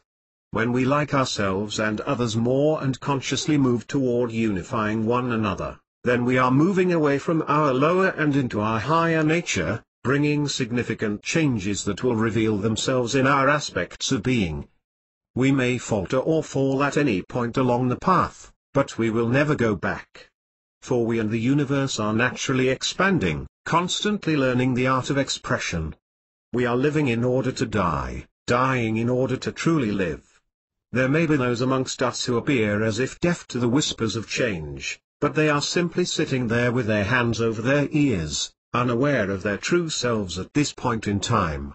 Yet, when we are wholeheartedly embracing the truth of our spiritual nature, we are gaining a greater awareness, a truth that is eternal, that provides us with the sense that we are all one spirit, that the source that we all came from has one mind, one body, one spirit. In seeking what we seek, we may discover the reason why we seek. When we have what we sought, what we need to seek next will become clear, For nothing is new. Nothing is new. Anything or anybody who claims to be new, to hold the secret to success, to guarantee you health and happiness or untold wealth, fame and fortune, is that which is lower than your potential. For your potential is anew. And all these possibilities are provided in order that you may fulfill them in alignment with your choice of awareness. Any system of the human mind that seeks to dictate, seeks to control. Any system that acknowledges the concepts of superior and inferior can only provide balance when all becomes shared. Fame is a short-lived thing when it is sought for itself, because what is its substance? It is just an illusion of success, a false impression of greatness, for that which is truly great is in all human beings, the courage of our struggle, the calm that arrives as if from nowhere in times of crisis, the understanding gained from an illness, the experience of losing our loved ones, the joy at the birth of our children. Only when this journey is over do we recognize that the next leg of our travels has just begun and that our destination still remains somewhere far out in the greatness beyond. Throughout time humanity has followed the wave of conscious growth plus decline, and stagnation, zero. The potential of the coming days is exciting, for we are sensing a growth of human spirit and awareness unprecedented in our history. With the development of the internet and the power of the media, we are constructing bridges to old concepts with new possibilities. What those possibilities are, remains for us to rediscover. Release the burden of reality and we will become the greatest number of explorers that have ventured this far. Release the burden of reality? By this we do not advocate losing the mind, but rather using the mind in order to commit ourselves to change and transformation. Studying the inner stillness of the moment without accepting exterior distractions, allows us space to discern spiritual reality. We can begin to sense that that which is just for us all. We can end that which is harming ourselves and others. We can accept our bodies for what they are. For they will pass. Realize those animalistic aspects of the mind as existing but controlled by our true selves. In thought, word and deed, we can seek our highest potential and truest nature. Share what good things we have with others, for it is theirs also. Enjoy the success of others, for it is ours as well. Acknowledge the presence of spirit in all things. Remember those who came before us and those who will come after us, for we all need each other. When sensing truth, accept it as one existing amongst many. Plant the intention to make the world a better place for all humanity. Inspire others by providing them with a reflection of themselves. We can do all this, so that we may never forget that we are all one. We may choose to evolve, but what if others may not? Then this is what needs to occur. We must never force or push our ideas on one another, because in that fashion those ideas cannot be fully accepted. If those beliefs are driven into another's acceptance, they will only provide an unstable base as a structure. We cannot buy or sell spiritual truth, we can only find it. We cannot share awareness with someone who does not have the same intention. Likewise, we would not sell water to an ocean, yet we would give it to a thirsty man. Chapter 11, Reprogramming through Soul and Spirit. If negative thoughts we wish to abate, we must concentrate on the opposite state. In other words, when we discern that we are, for example, fearful, then we must install in ourselves the opposing thought or concept, which in this case is courage. If we are truthful with ourselves, then we will be able to note either mentally or in writing those elements of our nature that we dislike or aspire to improve and transform. Only then can we work to silence those aspects by seeking their opposing nature. Once we can achieve this, we can look to move to allowing the lower instinctual behavior to be replaced by our higher nature. You will recognize that you are a being of poles, and that by applying one pole against another you will begin to change. When we begin to dissolve our awareness and association with form and at the same time retain an awareness of it, then we can begin to reprogram ourselves by using spatial qualities to reach our highest potential. Change ourselves for the better and we will inspire change in others. The ability to transform or reprogram ourselves becomes an ongoing process according to our will. Effective reprogramming can impact all realms of our being, transforming body, mind and spirit. Can you define the difference between spirit and soul? The soul is the individual mind presence that is personified energy. In life, everything we think, do or say, yields a distinctive energetic resonance. Your soul is the part of you that leaves the body behind at death, the result of the accumulated vibrations of your existence to date. The spirit is the collective source of consciousness, the energy of the oneness that our soul seeks to align itself with. Evolution is the process of coming from and returning to this source, for it is the source of all being. So we are soul. This may be our cognizance, but in our fullest radiance and fusion with the universe we are conscious that we are also spirit. Our evolution depends on growing out of the body, then out of the plane of soul and onto the lightest or highest vibrational state to join the stream of consciousness, to rejoin the source. Our soul holds the fundamental elements of consciousness, what we call mind and emotion. They are held in the electromagnetic vacuum of the body until we pass from the physical plane of being.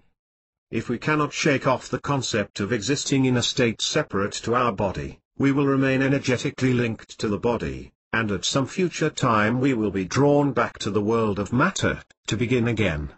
When we pass over, we will still have choice. If we are unclear, the possibilities for our state of being will be unclear. But we may develop and recognize a sense of understanding the reality of this higher vibrational plane and of the process that we will all undergo one day. Gaining a deeper understanding of our mental-emotional balance and accumulating spatial qualities whilst physically alive will directly affect our passing over or transition to the next phase of our existence. If we can begin to become aware that we are not purely a physical body while still living in one, then it will make the understanding of our new life a lot easier when we don't have one anymore. Our focus should turn away from things and towards senses and feelings, so that we are able to discern reality when we are no longer surrounded by material objects. If we choose to recognize this now, today, then we will be consciously evolving the soul while still in a body. When asking ourselves the purpose of this physical existence, we might not care, have no idea, or never have thought of it. We may be aware that the experience is showing us how to do it more efficiently next time. Perhaps our awareness of personal evolution revolves around the egoist states of perceived importance or success in our past or future incarnations. Maybe, just maybe, it is a fantastic opportunity to get to know our true selves, allowing the now. Our free will dictates because we have choice. We have the possibility to discern. We have the chance to truly find ourselves. If we do, we will find all of ourselves, for we are all one. We have so much potential, and yet we are still subject to the sometimes restricted workings of the mind. When we believe that we have choice, we can make a decision that makes the next part of our lives either complicated or trouble-free. This will be the result of our choice, subject to the laws of cause and effect. The greater awareness of consciousness that we develop, the less opportunity the lower aspects of the mind of self have to obstruct the expression of our spiritual growth. Of course, learning everything all over again is frustrating, but it is sometimes necessary. We must learn to reprogram ourselves, for the program that was installed is way out of date and has been subjected to viruses and spam galore. Reprogram ourselves? That is exactly what we are doing by consciously evolving. But noticing that the things of real value have remained unchanged with the passing of time. Realizing that reprogramming is a genuine possibility allows us to become aware of our potential competence to self-transform. Undertaking reprogramming essentially allows more awareness, feeding our body and soul, disclosing our most significant aspects of being. Revealing all that we are to ourselves allows us to become. This reality means no longer blaming your genes, your behavior, your personality, your body, or your intelligence on others. You are here, with free will, to choose your future. Aligning the body to the resonance of the mind, and the mind to the higher vibrations of spirit creates a fully functional consciousness. From your original intention, you apply the focus of attention which provides the resulting vibration. You are programmed by the codes of your DNA. But what controls D.N.A? You do. By knowing the possibility exists to alter the atomic state, you are responsible for your own reprogramming, for your thoughts, words and deeds. You can directly transform your being, because through the reprogramming of DNA, via the tool of consciousness, a significant reality will be recognized from the awareness of manifested spatial qualities. Therein lays the continuation of individual responsibility, no longer seeking to blame others for our weaknesses and problems, but rooting out the problems in order to prevent repetitive cycles of negativity. We may learn this from the example of an illness, where a cure can only be realized by revealing and understanding the root cause. Taking cancer as one example, we discover that we have a growth. It is found by the doctors to be malignant. We decide to follow a prescribed treatment commencing with an operation to remove the growth, then a long period of radiation therapy followed by an even longer period of attempted recovery. But what was the cause of the lump in the first place? What allowed the cancer gene to attack the healthy cells? Science has proven the existence of the cancer gene, but what has given rise to the devastation of our healthy cells? The manifestation of any illness has occurred because the natural system of spirit to mind to body has been interrupted. Due to the mind's disconnection from spirit, it becomes overburdened, and being unable to cope with the result, chaos ensues. Establishing and treating the cause will prevent a repeat cycle of any illness. So any illness can be remedied? Yes, when we are aware that this is the case. As some computer viruses may take more time to clear from the system than others, and antivirus packages may only provide temporary relief, all infections are removed by tracing the root of the problem, cleansing and returning the system to complete functional being. New illnesses will persist until we can understand how the harmonious balance of our threefold being creates our most efficient state. How each area of the body, mind, spirit in each person must be awakened and conditioned to allow whole being to manifest. For full health can only be reached and maintained by awareness of all the parts contributing to whole being. We may be aware that illness or disease exists in order to teach ourselves the way to evolve, or we may see it as scientific fact. What we may describe as scientific fact has climbed towards the top of the mountain, where consciousness has been sitting, waiting for her long-awaited friend and equal, so that they could progress together, hand in hand, on the next leg of their journey. Chapter 12, The Metasenses. As discussed before, nothing is really new. The properties and function of the atom were first theorized by Pythagoras, who later named it Atoma. His theories were developed by Democritus of Abdera, circa 400 BCE. But it took us a while to evolve the full theory. So scientific fact takes time to come to the awareness of the whole. According to Democritus, there are two forms of knowledge, one legitimate, one bastard. To the latter belong the following: sight, hearing, smell, taste, and touch. The legitimate is quite distinct from this. When the bastard form cannot see more minutely, nor hear, nor smell, nor taste, nor touch, then another finer form must be employed. Science is realizing that what it considers to be new revolutionary discoveries are in fact age-old theories and laws that are now being proven by technology, only now becoming scientific fact. When we utilize our lowest abilities, we utilize our lowest senses. Our highest senses are those which helpfully direct us on our path. How long this takes comes down to our awareness of those abilities that we cannot comprehend with our physical senses. It is the higher or metasenses that provide us with our most efficient progress. Metasenses? Metaphysics is a branch of philosophy, brought through the awareness of Aristotle, who having completed his works on physics, sought the higher truths of the nature of reality and the place of humanity in the universe. his Ta Metaphysica Biblia detailed his philosophy on the existence of a higher form of physics. Having awareness of that which is above and beyond the physical senses is established by the use of what we call the higher or metasenses. These senses allow us to discern spatial abilities, which in turn lead us to the embodiment of spatial qualities. Metasenses then are reflections of those senses that we have at the physical level, but of a higher finer vibration, which we may become aware of via the tool of consciousness. With the use of the metasenses it is no longer the objective mind that denotes reason, but spatial consciousness itself that becomes the controlling aspect. In this awareness, we feel reality, and become aware of a finer form of underlying truth. A metaphysician is somebody who seeks to understand those boundaries of existence that are currently unexplained by science. Both Plato and Einstein may be considered influential metaphysicians, who, linking the knowledge of the mind to the wisdom of consciousness, were able to throw new light upon existing thought, creating a new awareness of reality, via the weight of perception.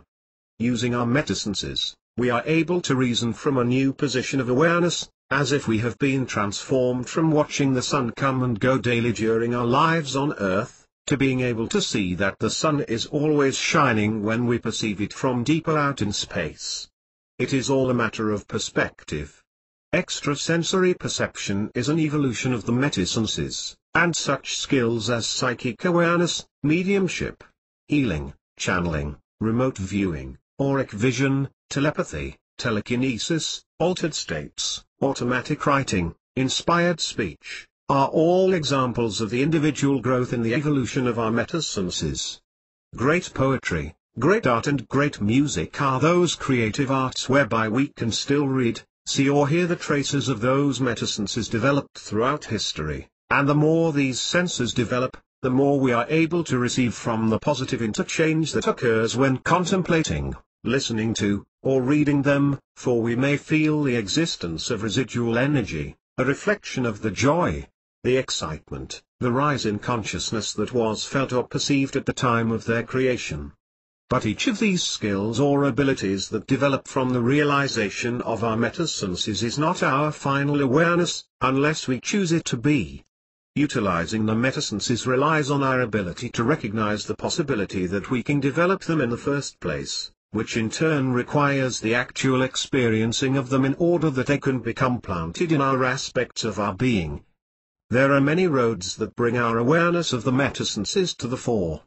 It is possible that we study to be a good healer for years and years, and it is also possible that we discover that we can heal, and then seek to know more about that which we are. Developing metasenses is not only a doorway into personal evolution, but for the progression of the whole species. Once experienced they cannot be denied, allowing all to receive some cognition of the stream of consciousness. The stream of consciousness? The biologist and philosopher William James, 1842 to 1910, used this phrase to describe the mind connection to the world. The school of modernist art and literature sprang from this awareness. He explained his awareness by suggesting that in order to evaluate what was the common good, we may need to incorporate over-beliefs for those things that we cannot experience. In general terms, we would need to keep an open mind to all things for those possibilities to potentially become reality. In this way, we can be aware that our thought of whatever we believe to be good can only be really proved to be reality by experiencing that goodness ourselves. The stream of consciousness provides the sense of flow, and the feeling that we may become absorbed in it. But it also suggests that this stream has a source. Allowing ourselves to be aware of the stream of consciousness may provide a realization that consciousness is not only within, but also without. It is manifest in everything. It is totally inclusive and not merely a tool for the gifted few. For in a state of true awareness, consciousness is the underlying substance of all, the void between the atoms, the invisible oneness, the very Spirit of God. Our understanding of complete reality may be similar to that of a little fish living at the bottom of a huge ocean, who understands what is real by instinct and by copying the ways of the other fish. He knows how to move, swim, feed, mate, and so on. One day, on his travels, he decides to explore the higher parts of his world. He eventually reaches the surface, and basks in the warmth of something he hasn't seen or felt before. All the same, it feels good. All of a sudden, a huge seagull swoops down and takes him. They fly upwards and he can't believe the feelings he can sense, in a world he never knew existed. The seagull accidentally lets go of the slippery fish, who falls back into the water, where he swims quicker than ever before in his attempts to reach home. Back at the bottom of the reef, he excitedly tells his family and friends of his bizarre experience. They look at him in disbelief. It wasn't true, they said. He must have imagined it. After all, they had never heard of such a ridiculous thing. The confused little fish takes his place at the bottom of the reef once more, but he knows what really happened. He can't forget. The next day he goes back again, and the next day, and the next day, until one day he doesn't come back home at all. So our world becomes defined by the parameters of our experience, for it is that which we comprehend as reality. When we begin to develop the metasenses, we are leaving the world of material reality, and beginning to perceive another finer form of reality. Like truth, one perceived reality is only a part reality of the whole.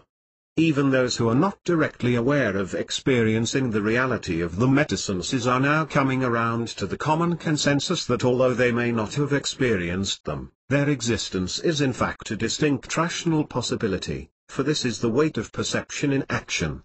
The next phase of that awareness for those who sense this, is preparing themselves to move into it. If we are not conscious that we are seeking to evolve our awareness, we are not unconscious. But we cannot guarantee that events will not overtake us, and force a release into a higher consciousness.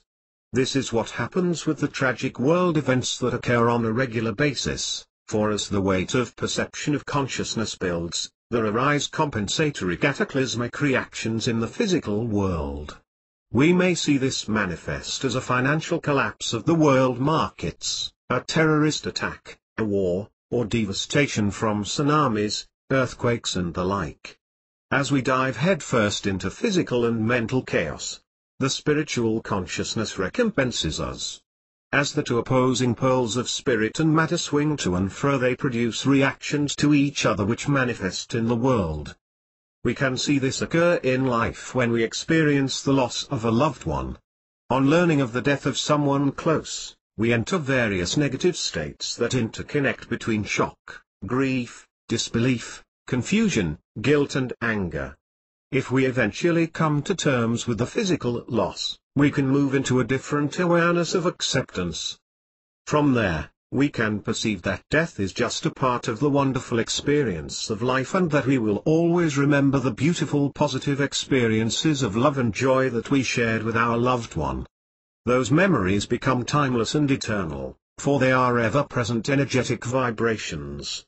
Being conscious of the polarities that exist in all aspects of life, we may see that all is interlinked. The state of the whole is the pivotal control of the overall manifestation of the parts. We have a responsibility to each other to evolve the whole, otherwise, we will continue to experience great adversity in this world. This brings to mind a quote by Maurice Barbanet: "The simple truth is that God has made us all of one spirit. Whether we like it or not, the universal laws have so ordained it that the cannibal, the Negro, the Red Indian, the Aborigine and the members of every race, irrespective of the color of their skins, are spiritual kith and kin.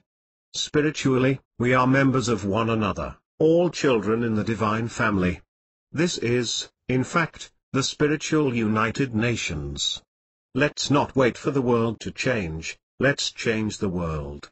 We can begin today, this very minute, because we are all human beings and not one of us is perfect, for perfection and matter are incompatible.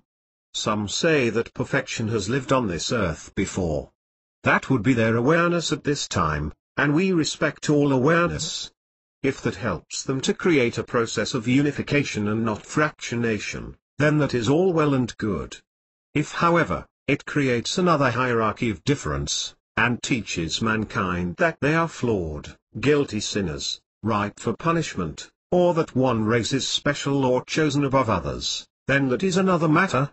Any religious school of thought that indicates their truth as being absolute or the use of fear as a technique of control is fatally flawed. Any teacher who purports to be a spiritual teacher and to know more than you is spiritually lacking. Any system of faith that pertains to have uniqueness in any shape or form at the base of their foundation is flawed. If it is the first this, or the last that, it is flawed. If it is a part of the whole, a truth of many truths, with a doctrine of love and not fear, then it is a greater manifestation of spirit than others not endowed with the same qualities. We may have an awareness of the God consciousness of any religious institution by the criteria it is founded upon, as well as by seeing to what extent the institution has the ability to develop or transform the spiritual nature. If we follow that course, then we will eventually gain more ground on the mountain of truth, through having an awareness of what is wrong, rather than continuously disagreeing because we were taught that our faith holds the unique rights to truth. Religion without science is as dangerous as science without religion.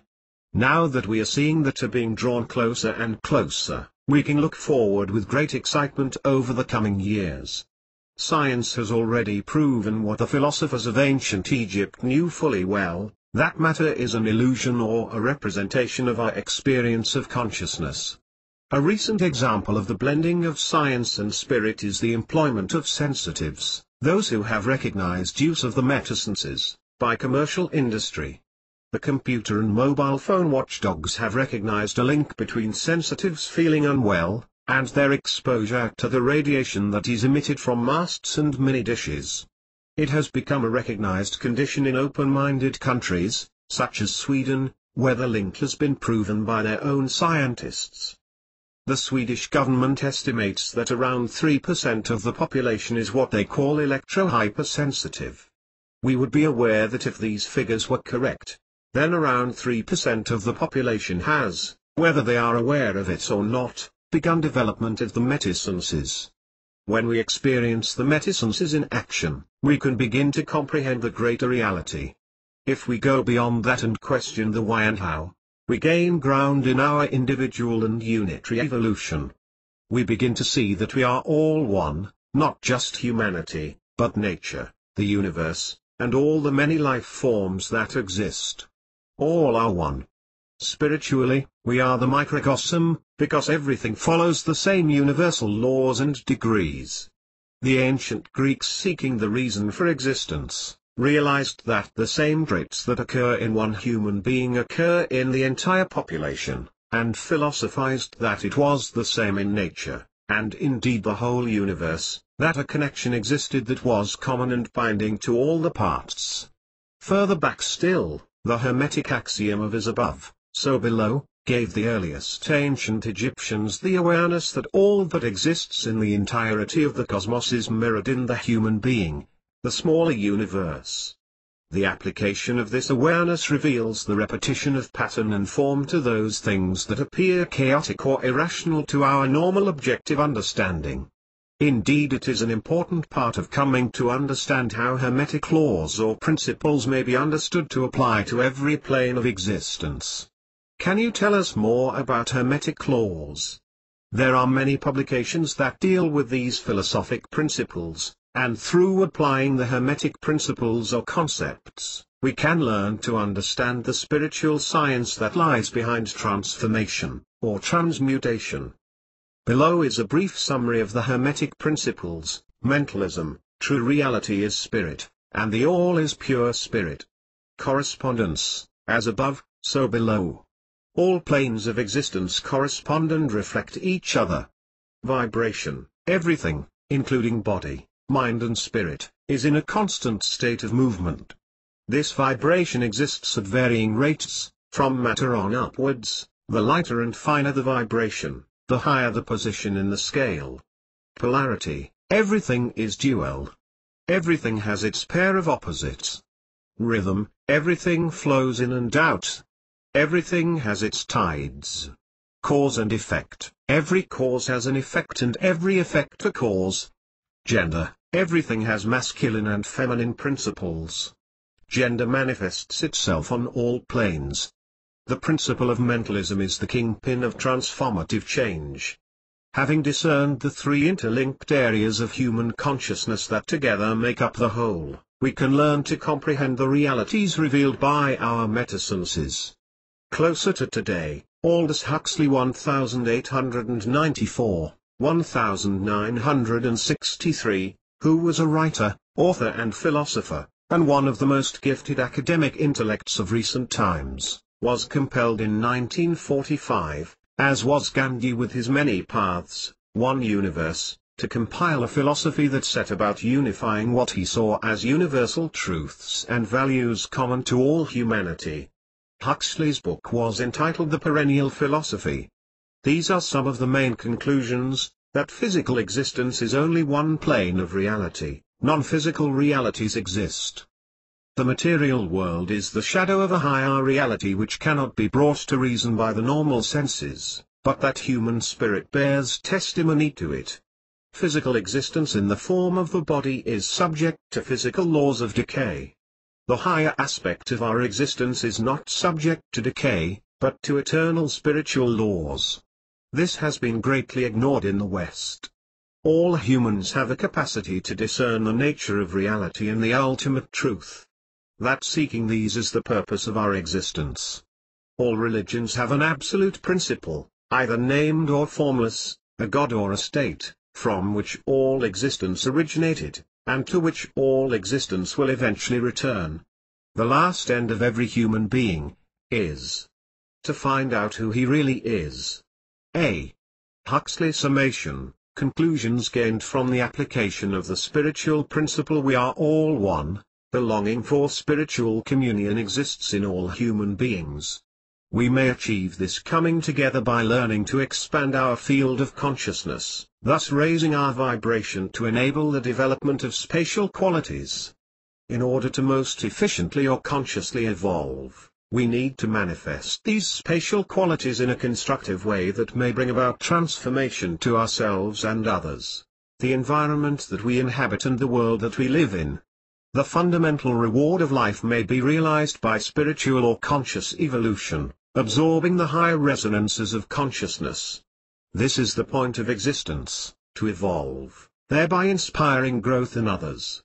With the present state of the world, we are beginning to ride the tidal wave of change, part of which we will see over the next few years, but particularly the portal for change in 2012. These times allow for the possibility of a new dawn, a golden age in the history of mankind, but this will only come to fruition when we take individual responsibility, which in turn will progress the whole. Our spiritual evolution will decide how and when this new dawn may occur, but unification is inevitable, one way or another. 2012 remains an actual state of consciousness that will manifest correspondingly to the weight of perception of all humanity. When we look back through the history of our world, we can trace the evolutionary chain back to its origins deep in space, for that is where we come from. Our spiritual aspects are essentially alien to our bodies.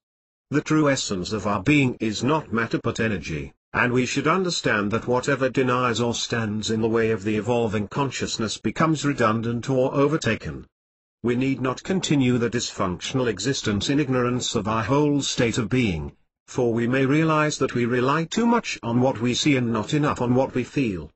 Becoming consciously evolved can only occur when we realize that spirit is the source of our being, that all sprang forth from the one primordial particle. We are all of one spirit. So we all have the same spiritual abilities and capacities, all have the same potential to develop spatial consciousness and therefore spatial qualities. We also have the ability to shape our aspects of being into a force that is a positive addition to the whole. The bodies we inhabit are not the final stage of evolution, but a phase of growth that will continue until one day future generations may turn back the pages of history to read of these times, of all that occurred in the period of 2008 to 2012 and be honored to be the advanced beings that evolved from us. We need not fear death, but instead seek to understand it. When we pass over to the other side, we may compare it to passing out, losing consciousness of this physical world, at the same time becoming more conscious of the continued existence of our soul. There is a plane of soul where we may continue to learn more of the essence of spirit, becoming yet more conscious. In the soul state, the previously accumulated vibrations of our physical lives initially dictate our presence. Evolution of the soul continues by the seeking of alignment with the source of creation. For this to happen, we will arrive at a stage of the dissolution of our form, in order that our soul may join with the oneness of all being. The opportunity that we have now is to align soul and spirit, via the expansion of our field or awareness of consciousness, thus allowing a physical manifestation, a quickening of the evolutionary process. The key to evolution is conscious spiritual transformation. This medium allows positive change in the individual and the whole. All truths are only part truths. As we develop spiritually, we may learn to discern the truth required for the continuation of growth. We all travel a path, whether we have an awareness of it or not. It is a road of mistakes and opportunities, one that we must individually follow to enable our evolution to be free of the restriction of the minds of others. We must learn from our significant experiences. These are the truly transformational opportunities that present us with a window of potential. Everything is conscious to a degree. The wonderful opportunity that we have as human beings is the expansion of our consciousness. We are the most evolved being on planet Earth and we must all take responsibility as such, making conscious efforts to seek unity using all the means we have available. The awareness of one can be a useful tool to hold our awareness of spiritual equality. The end result of our combined efforts will come about through the principle of the weight of perception. Illness exists in the lower vibrations of mind and body, not in our spirit, the source of the cure. The vibrational resonance of our spirit does not allow for the attachment of the lower energy of the mind and body. We choose to be ill, and choose not to become ill, just as we may choose to die or not to die. We will solve many problems in our world if we learn to deal with the root cause of problems, rather than treating the symptoms. For example, when we seek to end devastation in a third world country, we should firstly seek the cause of that devastation and then we will be able to provide a permanent long-term solution. If we do not seek the root of the problem, we will fall back into a repetitive cycle of ignorance, and in doing so resolve nothing. We are never alone unless we choose to be alone. We must accept the variety of ups and downs that life provides in abundance, remembering that every experience has a reason and seek to find its purpose or meaning. Again, all things have a reason, for there is reason in all things. All things must pass. Contemplating one another's perceived faults leads us to spiritual stagnation, yet, recognizing another's qualities is transformational. When we harness the principle of focusing our attention, we are aware that we become our focus. That which is constant in our mind is that which creates our manifested state of vibration. Colors, numbers, symbols and names all have significant spiritual meanings, and it is for the individual to recognize these as stages according to their own awareness.